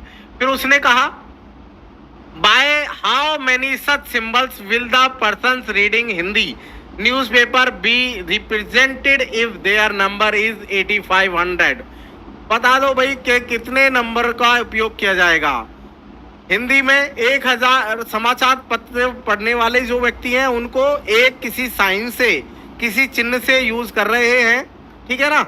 और बता दो 8500 अगर हमारे पास पढ़ रहे हो तो कितना यूज होने वाला है, कितने साइन का यूज होगा, जल्दी से बताइएगा। देखो ध्यान रखना, उसने कहा है सर 1000 के लिए, मान लो एक हमारे पास साइन है, मान लो 1 स्टार दे दिया मैंने, ठीक है ना, 1000 के लिए 1 स्टार दे दिया, ठीक है। तो देखो हमारे पास कितने हैं सर, 8500 हैं। कितने हैं हमारे पास, 8500। कितने हैं भाई, 8500 ना। तो देखो अब हमारे पास 1000 के लिए तो 8000 के लिए 8 हो जाएगा, और 5 है 0.5 मतलब आधा। तो ध्यान रखिएगा यहाँ पे ऐसे लिखा है 8500 डिवाइड बाय 1000। तो देखो 2 0 से 0 कट गई, 10 8 जा 80 हो जाएगा। तो ये क्या हो जाएगा भाई, 8.5 आपका राइट आंसर हो जाएगा। Option B is the correct answer हो जाएगा। चलो बताओ फटाफट, समझ आ गया आपको। अरे कहने को है क्या, ढूंढ तुझे सुबह मैं और तू, क्यों ना अभी जरा जरा चख ले मजा। Lay's great flavor, perfect crunch. जब भी मैं ठंडा खाती थी जैसे कि आइसक्रीम, मुझे एक झंझनाहट सी महसूस होती थी। ये बढ़ती जा रही थी ये प्रॉब्लम, पहले ठंडे से शुरू हुई, फिर गर्म खाने से हो रही थी। तब जाके मैंने डेंटिस्ट को दिखाया, उन्होंने कहा कि आप सेंसोडाइन यूज कीजिए। अब मुझे फ्रिज से कुछ ठंडा निकाल के खाना हो तो मुझे दोबारा सोचना नहीं पड़ता है। आफिया क्वीन कह रहे सर फिर से समझा दीजिए 3 को। आप लोग ऐसे करेंगे तो कैसे समझेंगे बताओ। चलो ये था ना, मैंने आपको कहा था कि ये वाला सॉरी ये क्वेश्चन हमारे पास 9:10 से ना हमने घटाया था 4:20 को, उसके घंटे पहले समझाए थे। तो मैंने आपको कहा था कि आपको क्या करना, 9:10 और 4:20 सॉरी 4 घंटे 20 मिनट पहले। तो देखो 10 में से 20 तो नहीं जाएगा आफिया, ठीक है।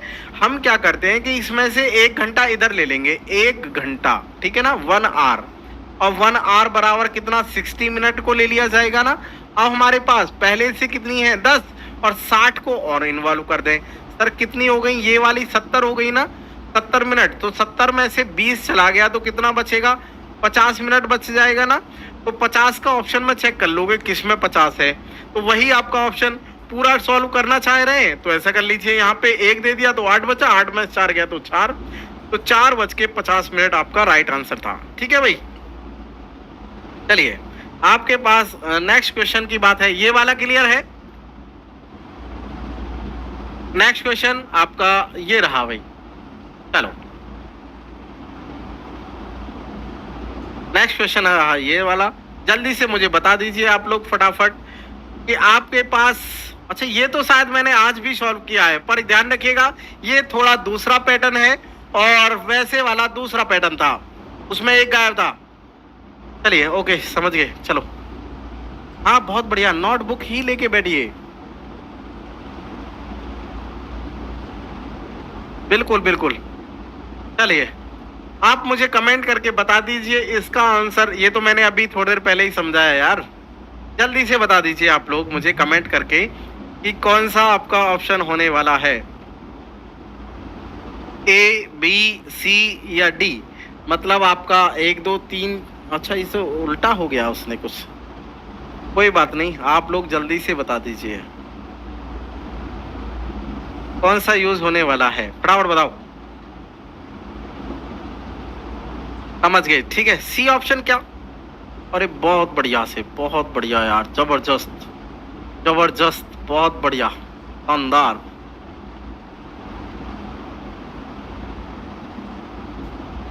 चलो भाई बहुत बढ़िया से,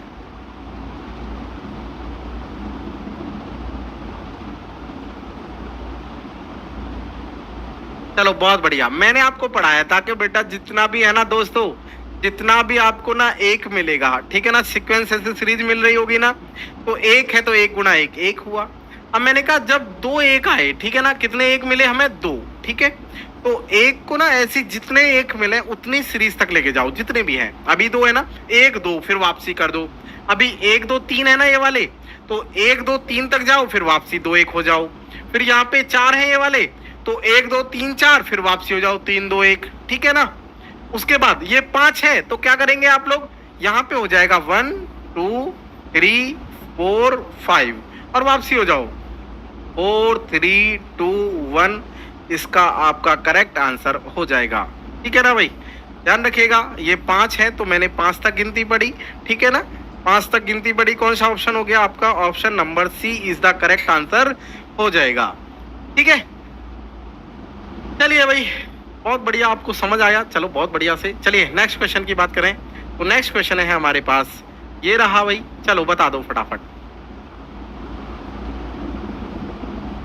नेक्स्ट क्वेश्चन है ये वाला, जल्दी से कमेंट करके बता दो कि संख्या है 45 है 85 और 150 का एल यहाँ पे कॉमन मल्टीपल क्या होगा, बता दो फटाफट। The least number which is a common multiple of 45 85 and 105 is, जल्दी से कमेंट करके बता दो।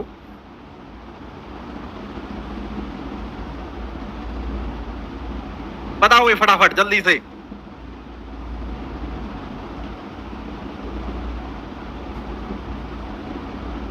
फटाफट जल्दी से कमेंट करके बताइए क्या आ रहा है भाई। कौन है, स्लेया प्रवीण, आपको हमको समझ नहीं आ रहा है, आया कोई बात नहीं, आपको समझ आ जाएगा। अभी सुनिएगा ढंग, अपना क्वेश्चन समझो, इस वाले को समझो फिर मैं आपको समझाता हूँ। चलिए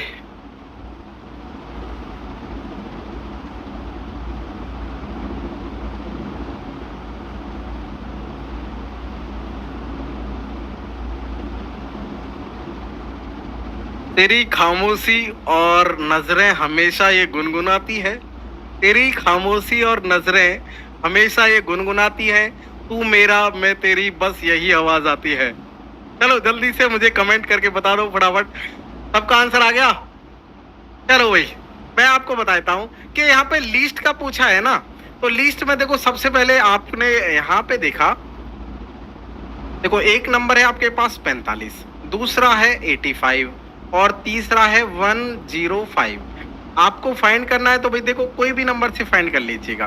तो यहाँ तो आप 5 से कर सकते हैं ना, 5 ने 45, 17 पंजे 85 और 21 पंजे 105, 3 से कट जाएगा, 3 तिया 9, 17 का 17, 3 सत्ते 21। देखो ये तीनों नंबर ऐसे हैं जो अपने अपने नंबरों से कटेंगे, तो क्यों ना इनकी सीधी मल्टीप्लाई कर लिया जाए, तो क्यों ना इनकी मल्टीप्लाई कर लिया जाए। ठीक है, चलिए हाँ चलो गुणा कर दो भाई। देखो 5 तिया 15 और यहाँ पे देखा 17 सत्ते 119, 119 तिया 357, गुणा कर लो। 17 सत्ते 119, 119 तिया 357, कितना हुआ सर 357। ये कितना बना 5 तिया 15, 15 की गुणा कर दो आप लोग इसमें। 15 सत्ते 105, हासिल लगा 10, 15 पंजे 75 और 10 85, हासिल 8 हो गया।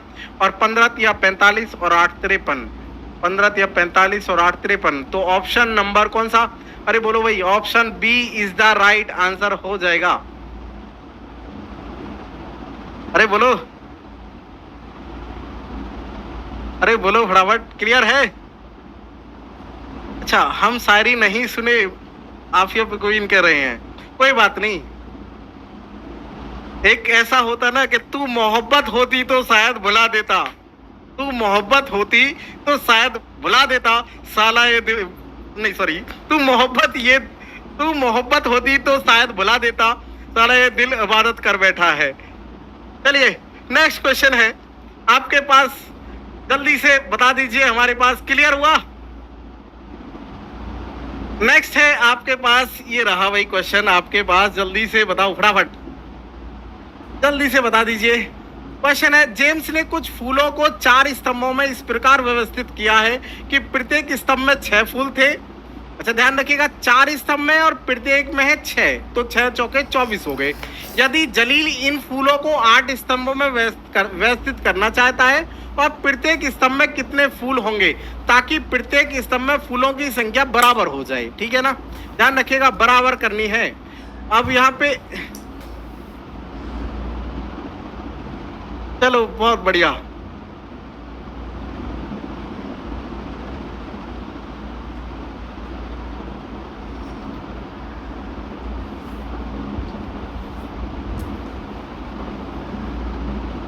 हाय हाय वाह वाह, चलो बहुत बढ़िया। चलिए बताओ फटाफट, आप लोग कमेंट करके बता दीजिए, आप लोग जल्दी से बता दीजिए।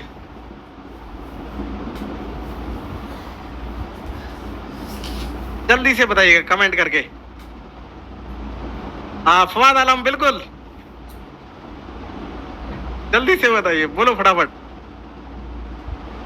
किस कदर हमने एक इंसान को चाहा जिसे भुला पाना बस की नहीं और पाना किस्मत में नहीं। जल्दी से बता दो फटाफट, नेक्स्ट क्वेश्चन बता दो आप लोग।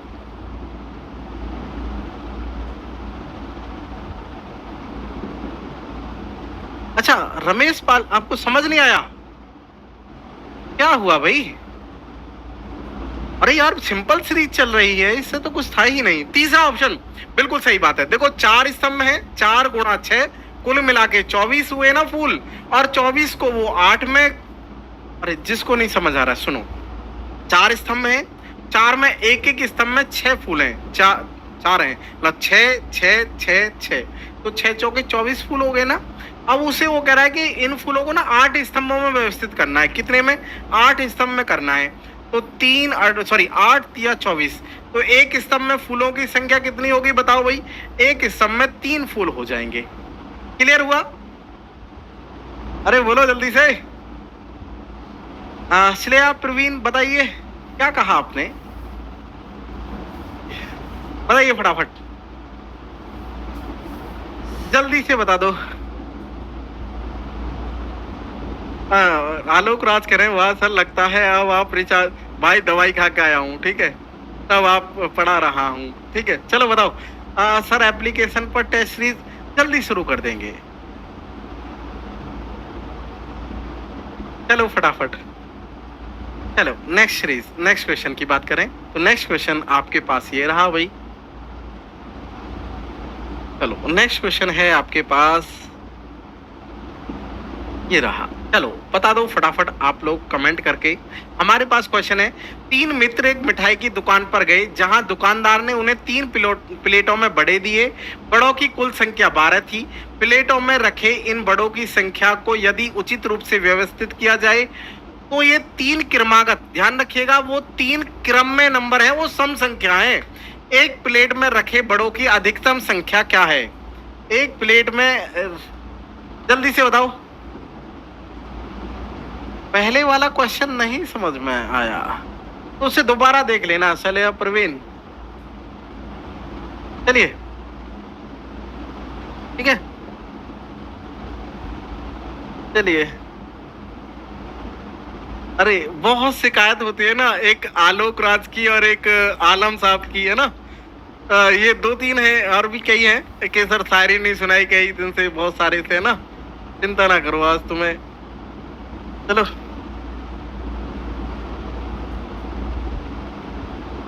चलो फटाफट जल्दी से बताइएगा। 3 दोस्त हैं और उसमें कुल प्लेटों की, सॉरी एक प्लेट ली है उसने बड़े की और उनमें 12 संख्या है और सम संख्या की बात करा है उसने कि बताओ 3 क्रमागत सम संख्या है। 3 क्रमागत सम संख्या है, ठीक है ना।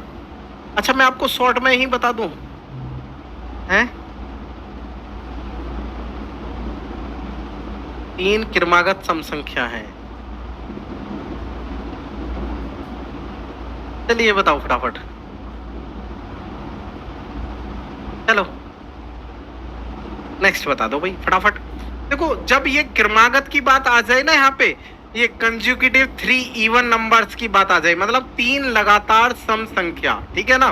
तो सम संख्या 12 देखो कैसे बनेंगे, आप ना कोई 3 संख्या बनाओ। देखो 1 2 3 4 5 6, देखो ये वाली तो हमारी 1 विषम है, 3 विषम है, 5 विषम है, ठीक है ना। तो मैंने सबसे छोटी वाली सम संख्या रख के देखी, छोटी कौन कौन सी होती है, 2 4 6 8 10, कुछ ऐसा करके। कितनी प्लेट है सर? 3 प्लेट हैं, ठीक है ना। तो देखो जोड़ के देख लो, 2 और 4 6 हो जाएंगे, 6 और 6 12, मतलब हमारा इनसे नहीं 3 सम संख्याओं से काम चलाना है। तो एक रही 2, दूसरी रही 4, तीसरी रही 6। अब उसने पूछा मतलब कुल मिला के कितने हो गए? अरे कुल मिला के हो गए 12, ठीक है ना। उसने पूछा बताओ भाई सबसे अधिक बड़े वाली प्लेट कौन सी है? तो कौन सी है बताओ? देखो कौन सी है भाई? Option D is the correct answer है आपके पास। सबसे बड़ी किसमें सर? सबसे ज्यादा है 6 में, है ना। एक जिस प्लेट में 6 बड़े हैं। और सबसे कम किसमें है सर? अरे सबसे कम किसमें है? जिसमें 2 बड़े हैं, ठीक है ना। जिसमें 2 बड़े हैं वो सबसे कम प्लेट में है, ठीक है ना, जो सबसे कम बड़े वाली है। क्लियर हुई बात? चलिए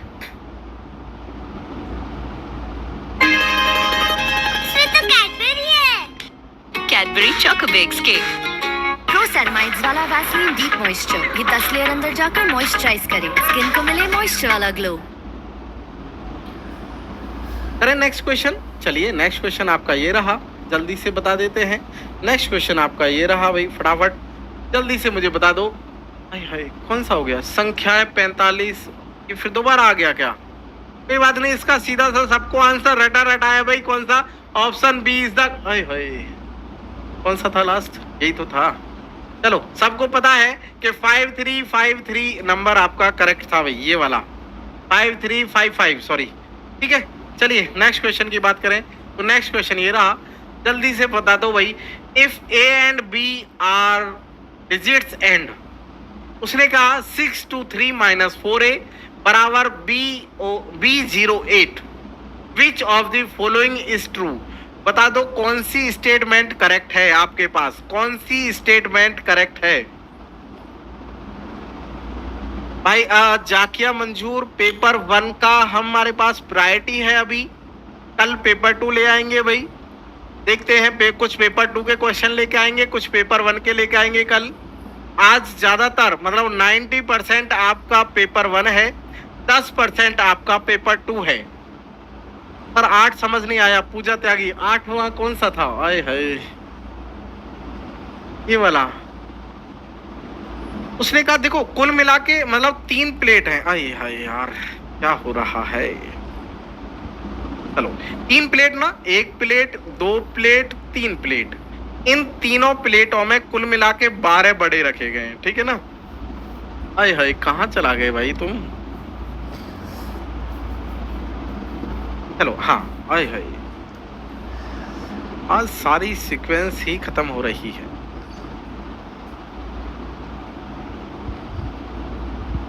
चलो मैंने बनाया यहाँ पे 1 प्लेट, 2 प्लेट, 3 प्लेट। इन 3 प्लेटों में कुल मिला के कितने हैं, 12 बड़े। उसने कहा इन 3 प्लेटों में ना जो क्रम में है, 3 क्रमागत सम संख्याओं में है। सम संख्या कौन सी होती है, 2 4 6 8, ठीक है ना। तो यहाँ पे 1 3 5 7 नहीं लिया जाएगा, ठीक है ना, 1 3 5 7 नहीं लिया जाएगा। अच्छा हिंदी में पढ़ूं क्वेश्चन, अब तो हिंदी में ही पढ़ रहा हूँ, इंग्लिश कहाँ पढ़ा है मैंने।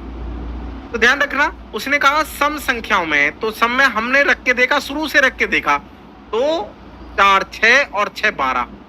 अरे 3 क्रमागत सम संख्या है ना, 12 बड़े हैं, तो हम जोड़ के देखे 2 और 4 6 और 6 12, ठीक है ना। उसने पूछा बता दो वो प्लेट में कौन सी प्लेट में सबसे ज्यादा बड़े हैं। तो देखो सबसे ज्यादा कौन सी प्लेट में कितने हैं बताओ, 6 हैं, तो हो गया 6, ठीक है। अब समझ आ गया, त्यागी पूजा त्यागी, ठीक है।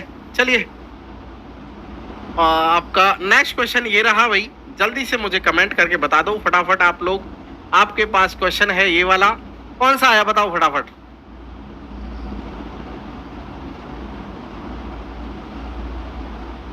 जल्दी से बता दीजिए आप लोग। रमेश पाल, आपका नाम ले लिया है मैंने, जल्दी से बताओ। अच्छा हाँ, मैं दोनों में पढ़ रहा हूँ, ठीक है। चलो जल्दी से बता दो, मैं ये क्वेश्चन तो ये तो दोनों ही इंग्लिश में है। वो कह रहा है कि यदि ए और बी 2 डिजिट हैं, ठीक है ना, ध्यान रखिएगा, ए और बी जो है वो डिजिट मतलब अंक हैं, तो बता दो यहाँ पे 623 में से 41 ए को घटाएं तो B08 बचेगा। बता दो ए कौन सा नंबर है और बी कौन सा, ये आप सॉल्व करेंगे तब आगे चलेंगे हम लोग। जल्दी से बताइएगा। बी ऑप्शन, ए बी, अरे मिक्सअप है क्या आप लोगों का, ठीक है। चलिए बहुत बढ़िया, चलिए नेक्स्ट देखो। उसने कहा 600 यहाँ पे 623 है, मैंने लिखा 623, ठीक है। उसने कहा यहाँ पे 41 ए को घटाओ, अच्छा मैंने यहाँ पे लिखा 41 घटाना है, और उसने कहा ये जो ए लिखा है ना आपने, ए की जगह वैल्यू फाइंड करो। अच्छा देखो लास्ट में क्या आया सर, 8 आया ना, अरे बोलो जल्दी से, 8 आया ना, तो 8 कब आएगा, 3 में से, अगर मैं इधर से देखो 3 में से कोई वैल्यू रखे हम यहाँ पे ए पे, देखो ए में या तो 5 है या फिर 1 है, हम 5 रख के देख लेते हैं। तो देखो 3 में से 5 नहीं जाएगा, 13 में से 5 गया तो 8, 13 में से 5 गया तो 8। कंडीशन अरे बन गई ना हमारे पास, कंडीशन सॉल्व हो गई हमारे पास, ठीक है। तो ध्यान रखना, अब हमारे पास जो ए की वैल्यू आई, ए की वैल्यू कितनी हो गई भाई, ए की वैल्यू हो गई 5, ए की वैल्यू कितनी हो गई 5, ठीक है। अब देखो यहाँ 1 में से 1 गया 0, 1 में से यहाँ 1 बचा था ना, हमने यहाँ पे 1 हासिल ले लिया था, 1 में से 1 गया 0, और यहाँ पे 6 में से 4 गया तो 2। यहाँ पर b की वैल्यू कितनी बन गई, b की वैल्यू बन गई 2। तो ऑप्शन बता दो फटाफट। देखो a बराबर 5, b बराबर 2, a is the right answer आपका होने वाला है। क्राफ्ट क्वीन सना, ओए होए बड़ा खतरनाक है आपका नाम, क्राफ्ट क्वीन, बहुत बढ़िया। जल्दी से बताओ, क्लियर। चलिए बहुत बढ़िया, बहुत बढ़िया। चलो नेक्स्ट क्वेश्चन की बात करते हैं। नेक्स्ट क्वेश्चन है भाई आपके पास ये रहा, जल्दी से मुझे कमेंट करके बता दो फटाफट। आपके पास नया नेक्स्ट क्वेश्चन है 11। 3 cups A, B and C can have pebbles of equal size in the following manners. A has a capacity of 4 pebbles, or B has capacity of 6, C has capacity of 12. To fill a pit, C has to be used 2 times. Suppose that pit has to be filled using A and B only. If cup B is used to 2 time, देखो वो कह रहा है यहाँ पे कि आपके पास ना 3 कप हैं, 3 समान कप हैं ना, उसको कंकड़ में मतलब कंकड़ को इस प्रकार रखना है कि A में 4 कंकड़ रखे जाने की क्षमता है, B में 6 और C में 12। अब किसी गड्ढे में भरने के लिए C का उपयोग 2 बार किया गया, ठीक है। उसके बाद चलो मान लीजिए इस गड्ढे को केवल A और B के उपयोग से भरा गया है, A और B के उपयोग से भरा जाना है, ठीक है ना, A और B के उपयोग से। यदि कप B का उपयोग 2 बार किया जाता है, यदि ध्यान रखिएगा सिर्फ और सिर्फ A और B का यूज करना है हमें, C की कोई वैल्यू नहीं रह गई है अब हमारे पास। A और यदि कप B का उपयोग 2 बार किया गया है तो देखो B की वैल्यू कितनी है 6 और 2 बार यूज किया गया तो कुल मिला के उसमें कितने कंकड़ आ गए भाई 12। ध्यान रखिएगा कप B का 2 बार यूज किया गया और 1 बार कितनी है 6 है, ठीक है ना, तो 2 बार यूज करेंगे तो भाई 12 हो गई, ठीक है। अब उसने पूछा है बता दो A का उपयोग कितनी बार किया जाएगा, तो बता दो A का उपयोग कितनी बार किया जाएगा। A की कैपेसिटी कितनी है सर 4, तो देखो 12 बटे में 4, 4 से भाग दोगे तो कितना हुआ भाई, A को 3 बार यूज किया जाएगा। Option C is the right answer, option C is the right answer. बताइए भाई जल्दी से आप लोग फटाफट बता दीजिए, आप लोग जल्दी से बता दीजिए, आप लोग फटाफट। Option C is the right answer, ठीक है। क्लियर भाई, समझो, बताओ फटाफट, समझ गए सब लोग? बहुत बढ़िया। कुछ का बी भी आया था आंसर, अरे बी नहीं यार सी होगा। चलो नेक्स्ट क्वेश्चन की बात करते हैं। नेक्स्ट क्वेश्चन है आपके पास ये रहा, जल्दी से बात करते हैं नेक्स्ट क्वेश्चन की। नेक्स्ट क्वेश्चन ये रहा, संख्या 9,19,90,099 को अंकों में किस प्रकार लिखा जाएगा? जल्दी से कमेंट करके बता दो। द नंबर 9,19,19,000 और 99 in figure can be written as, जल्दी से बता दो ऑप्शन ए, बी, सी या फिर डी। जल्दी से बता दो कमेंट करके आप लोग फटाफट।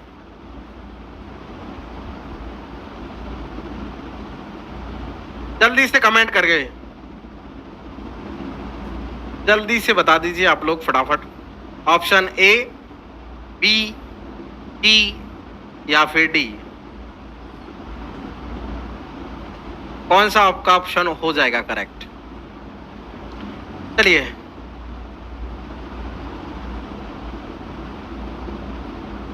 Cadbury Dairy Milk Bites.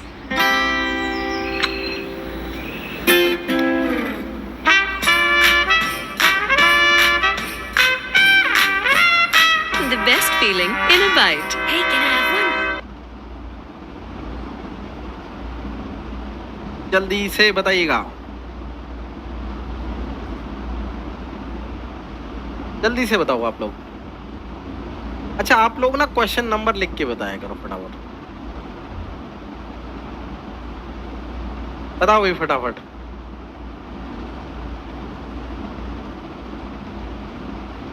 जल्दी से बताइएगा। बी, सी, अरे कैसे मिक्सअप हो, डी बी है। चलो कोई बात नहीं, चलो मैं देख लेता हूं कौन सा है।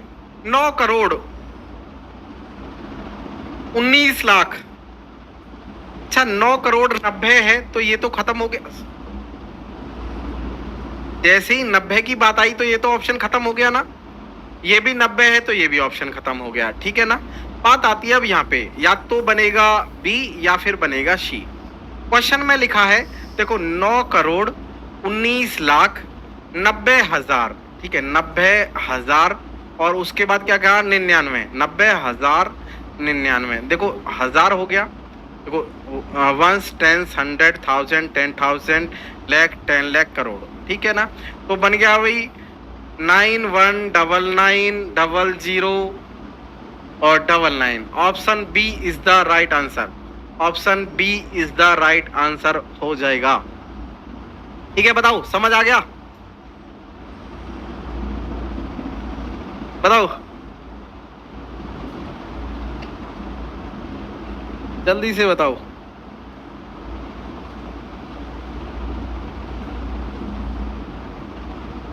क्लियर?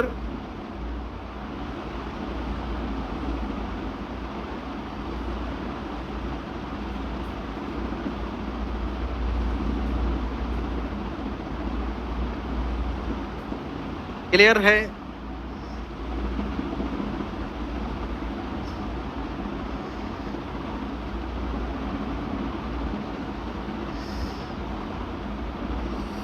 चलो बहुत बढ़िया। नेक्स्ट क्वेश्चन की बात करें तो नेक्स्ट क्वेश्चन है भैया आपके लिए, ये रहा नेक्स्ट क्वेश्चन, जल्दी से बताइएगा आप लोग। ये रहा, आप लोग बता दीजिए फटाफट। In a parallelogram the number of sides of symmetry line is, बता दो भाई पैरेललोग्राम में सिमेट्री लाइन कितनी होती है, सममित रेखाएं कितनी होती हैं, फटाफट बताइएगा आप लोग जल्दी से। सममित रेखाएं कितनी होती हैं जल्दी से बताओ, जल्दी से बताइएगा फटाफट।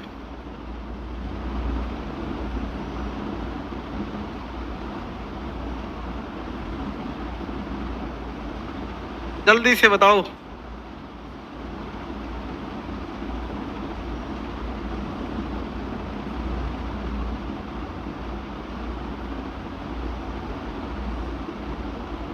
कौन सा? सबका अलग अलग है, B D C, D C सबको लोग मिक्सअप कर रहे हैं। डी बी दो, किरण राज, सॉरी करण राज, पूजा त्यागी तेरे का। अरे यार देखो पैरेललोग्राम में तो भाई एक भी नहीं होती, पैरेललोग्राम में तो एक भी नहीं होती, पैरेललोग्राम में एक भी नहीं होती। आप लोग पता नहीं कहाँ यूज कर दिए हैं।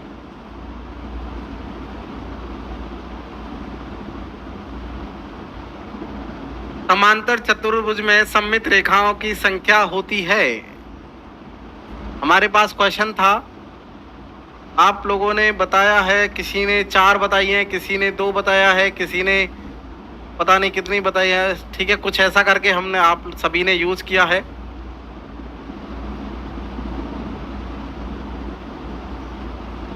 चलो भाई बहुत बढ़िया,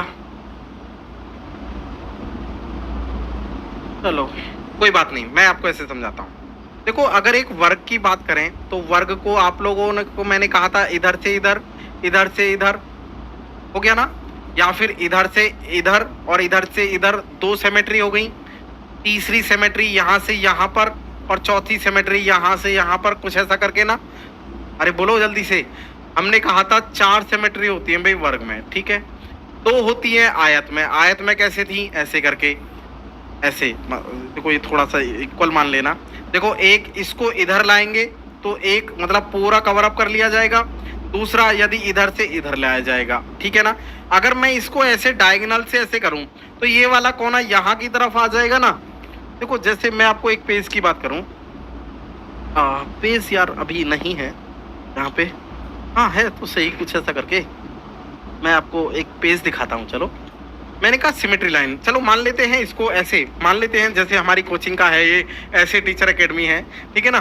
तो देखो ये इसको हम आयत मान लेते हैं, ठीक है ना, आयत हमने इसको माना और इसको आयत से मतलब इसको ऐसे।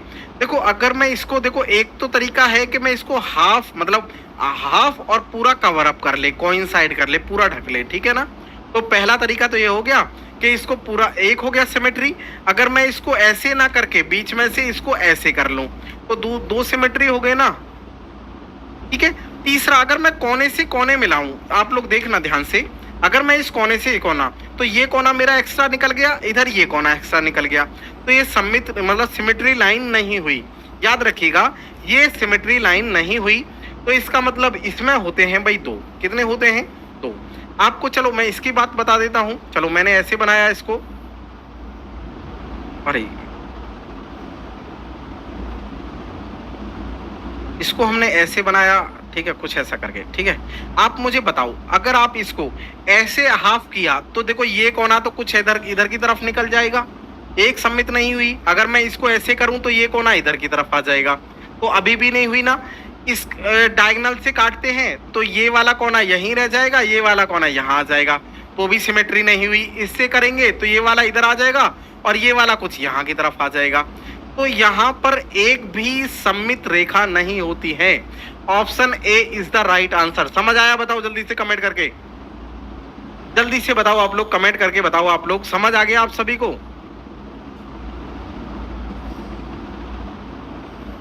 हाँ, पेपर 2 वाले भी देख सकते हैं। ठीक है, चलो बताओ फटाफट, जल्दी से बताओ। आपको सममित रेखाएं समझ आया आपको? जल्दी से बता दीजिए। क्लियर है सभी को? मैं बैठ जाता हूँ इतने, जल्दी से बताओ आप लोग फटाफट। अब फाइनली ए, अच्छा पलटी मार लो जल्दी से ऑप्शन पे। यस सर, सर हाँ सर समझ गए, ठीक है ध्यान रखिएगा। अच्छा आपको ना एक कई बार ना काइट वाला भी फॉर्मेट आया, मैं उसको भी बता ही देता हूँ आपको। काइट वाले में भी सबमिट रेखा है, बताओ सिमेट्री लाइन। जैसे मान लो पतंग की बात करूं तो मैं ऐसे कर देता हूँ, ठीक है ऐसे कर पूछ लेता है, बताओ भाई इसमें सिमेट्री कितनी होंगी। बन गई पतंग? मान लो बन गई यार, ऐसा ही मान लेना, ठीक है थोड़ी ड्राइंग अच्छी सी नहीं है ना इसलिए।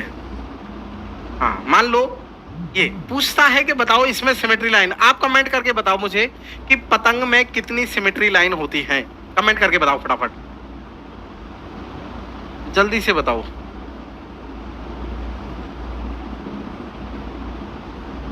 जल्दी बताओ।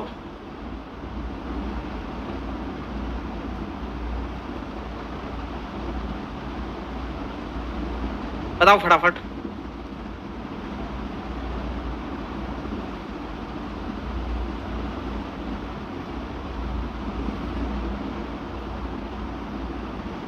कुछ का आंसर 0 आया, कुछ का आंसर 1 आया।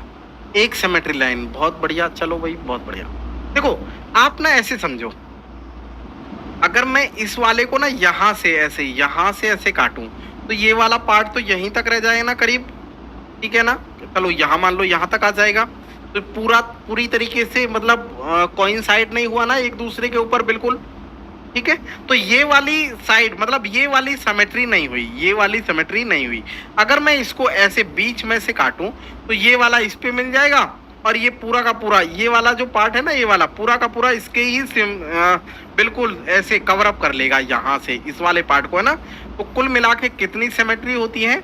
एक दिन मैंने बताया तो था सारा का सारा, इसमें नहीं शायद 2 नहीं लॉर्ड, है ना, एक ही होती है, ठीक है एक। यहाँ से ये नहीं होती है, सिर्फ ये बीच से इधर वाली होती है, ठीक है। चलिए आपको पास नेक्स्ट क्वेश्चन भाई ये रहा, जल्दी से मुझे बता दीजिए। Question number 14, identify the shapes with the following properties. जल्दी से बता दो, निम्न गुणों वाले आकार की पहचान कर दो कि कौन सा आपका ऑप्शन हो जाएगा। जिसकी 4 भुजाएं हैं, यह एक बंधाकृति है और सम्मुख भुजाएं समांतर हैं, सभी कोण बराबर हैं। इंग्लिश में it has 4 sides, it is a close figure, opposite sides are parallel और ऑल एंगल्स आर इक्वल। बता दो ऑप्शन 1 है केवल आयत या फिर रेक्टेंगल, केवल वर्ग स्क्वायर, केवल वर्ग या फिर आयत, रेक्टेंगल या फिर स्क्वायर, या फिर ओनली काइट। जल्दी से बता दो आप लोग फटाफट।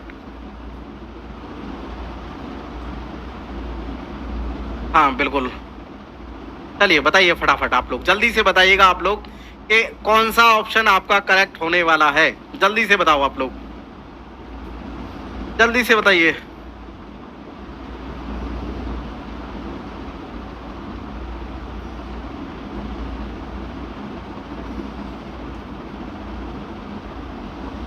जल्दी से कौन सा?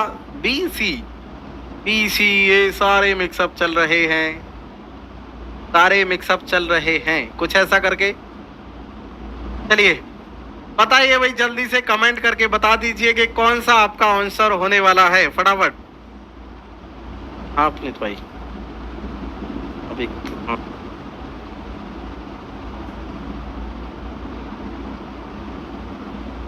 चलिए बताइए भाई फटाफट।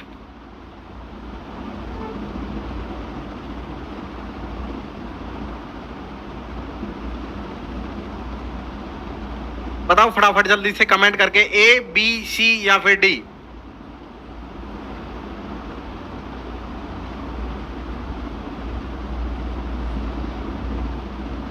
कौन सा ऑप्शन? सब लोग उल्टा सीधा मतलब मिक्सअप चल रहा है यार, है ना।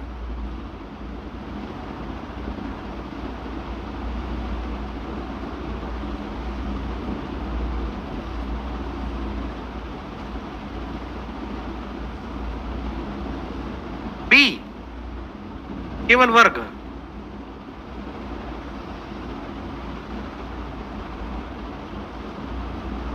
सी, अच्छा हाँ, आपके तो कुछ लोगों का लगा। देखो मैंने कहा आपको कि देखो केवल आयत, आयत की बात करें तो कुछ ऐसा हो जाएगा ना, ये वाला फॉर्मेट है ना।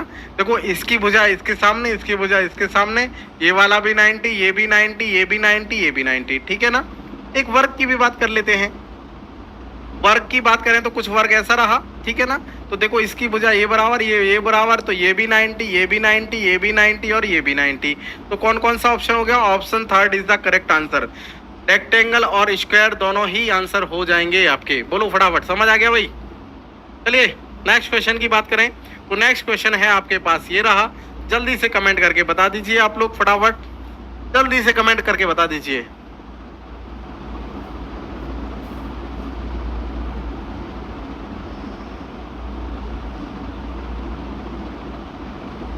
फवाद आलम साहब, अभी पतंग की ना एक बड़ी फनी स्टोरी थी, खतरनाक वाली। चलिए मेरा सही है, चलो बहुत बढ़िया। दोनों के लिए है भाई, दोनों पेपर के लिए है।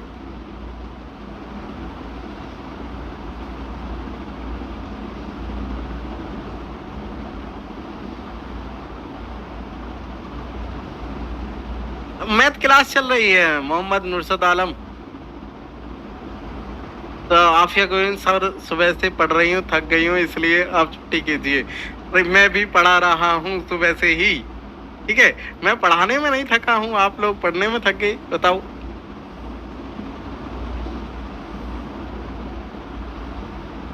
चलिए बताओ फटाफट।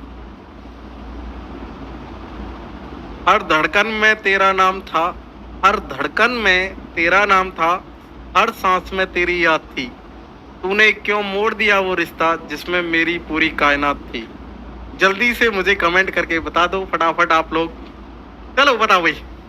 देखो उसने कहा कि हमारे पास ए की वैल्यू है भाई 10, बी की वैल्यू है 20, सी की वैल्यू है 5, टी की है 2 और ई की है 0.5, ठीक है।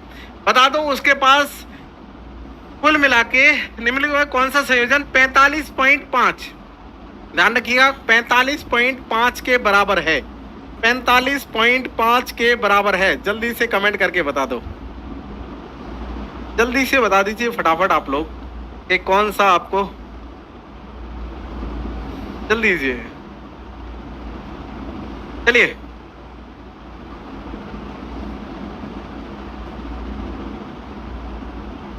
चलिए फटाफट, क्लियर। चलो देखो आप ना ऑप्शन से चेक कर, वैसे तो मेरे हिसाब से आप लोग ना नीचे से चेक कर लिया कर, नहीं कोई सा कर लो, चलो दोनों से मिक्सअप मिल जाता है। देखो अगर मैं यहाँ से कहूँ तो देखो इसकी वैल्यू है 10 और इसकी वैल्यू है 20 और इसकी वैल्यू है भाई सी की 5 और डी की वैल्यू है 2 और इसकी है ई की वैल्यू 0.5। चेक कर लो, देखो 10 चौके 40 हो गया यहाँ पे, मतलब इसकी गुणा किया तो 40, ये वाली बात बनी 0 और 5 की इसमें गुणा किया तो फिर भी 0, ये वाली बात 0 बन गई। 2 दूनी 4, तो 40 और 4 44 और 5 दिया 15, मतलब 1.5। ध्यान रखिएगा 10 में 4 की गुणा किया तो 10 चौके 40 हो गया। बी की वैल्यू 0 है तो 0 गुणा 20 0 बन गया, 5 गुणा 0 0 बन गया। 2 है ये वाला, ठीक है। डी की वैल्यू 2 है तो 2 दूनी 4 बन गया और 3 को 0.5 में किया तो 1.5। 40 और 4 44, 45.5। Option A is the right answer हो गया भाई, ठीक है। हाँ चलिए, हाँ 40 + 4 + 1.5, बहुत बढ़िया। चलिए नेक्स्ट चलिए भाई नेक्स्ट क्वेश्चन की बात करें तो आपके सामने देखो मैं नेक्स्ट क्वेश्चन लिख देता हूँ, सॉरी दिखा देता हूँ भाई फटाफट। नेक्स्ट क्वेश्चन ये रहा, जल्दी से इसका क्वेश्चन आप बता दीजिए। भुजाएं है 4 सेंटीमीटर और 6 सेंटीमीटर। कागज की एक शीट को 4 समान छोटे आयतों में विभाजित करना है, ठीक है। तब प्रत्येक छोटे आयत का क्षेत्रफल क्या होगा? ध्यान रखिएगा आपको यहाँ पे एक आयत है ये वाला, ये बराबर है लाइन, ठीक है, बराबर है ये वाली। आप ऊंची नीची टेढ़ी मेढ़ी मत देखना, सीधी है। मान लो ये लाइन सीधी है। ये है 4, ये है 6। तो आप लोग मुझे जल्दी से बता दो, जल्दी से बता दीजिए कि 4 छोटे, मान लो ऐसे करके, अभी इसकी बात करें तो ये है। अब हमें एक वाले ये, इसकी वैल्यू फाइंड करानी है। आप लोग इसकी वैल्यू जल्दी से मुझे बता दो। आप लोग, अच्छा कल महाराष्ट्र टेस्ट हाँ हो गया, हार्ड पेपर था यार, मुझे तो लगा कि सही पेपर था। ठीक है, इजी ही था, इतना हार्ड तो नहीं था। जल्दी से बताइए।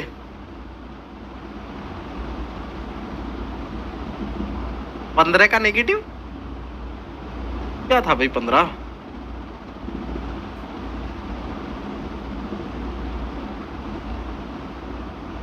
सही तो है मेरे दोस्त।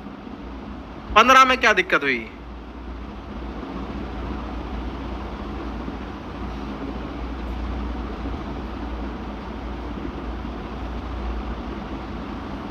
अच्छा हाँ, बिल्कुल सही बात है यार, कोई बात नहीं, मैं आपको कर देता हूँ इसको। हमने पता है यहाँ पे शायद कुछ अलग, ये वाला ना 5 नहीं, हमने 2 लिख लिया था कुछ ऐसा करके ना। कोई बात नहीं, दोबारा से देख लो भाई। देखो ये बना ना 10 चौके 40 बन गया यहाँ पे, ये वाला 0 बन गया, और 5 दूनी 10, देखो ये 50 हो गया, तो ऑप्शन ए कैंसिल हो गया। ठीक है, सही बात है, बिल्कुल सही बात है। चलिए, मैंने यहाँ पे ना 2 लिख दिया था, 2 गलती से लिख गया था ऐसा 2। आगे नेक्स्ट आ जाओ। देखो ये वाली वैल्यू 0 बन गई। अब ये b की वैल्यू 20 है, तो 20 दूनी 40, और ये 1 है तो 5 हो गया 45, और ये 1 गुणा ये वाला क्या है e, 1 में अगर 0.5 की गुणा करोगे तो बोलो जल्दी से कितना हुआ? क्या ये हो जाएगा? अरे बोलो जल्दी से बताओ। इसको भी चेक कर लेते हैं। देखो ये वाला 10 दूनी 20 बन गया, ये 20 से कम 20 बन गया, ये 45 बन गया, और ये इंटू 5, ये 0 है 0, ये 5 है 5। आगे ये वाला 10 और 20 दूनी 40, ये तो 50 बन गया, तो क्या नेगेटिव हो गया? चलो बताओ मुझे फटाफट, आपका ऑप्शन बी होगा या सी होगा? सॉरी, बी या सी, फटाफट बताओ, बट फटाफट बता दीजिए आप लोग, बी या सी इसका।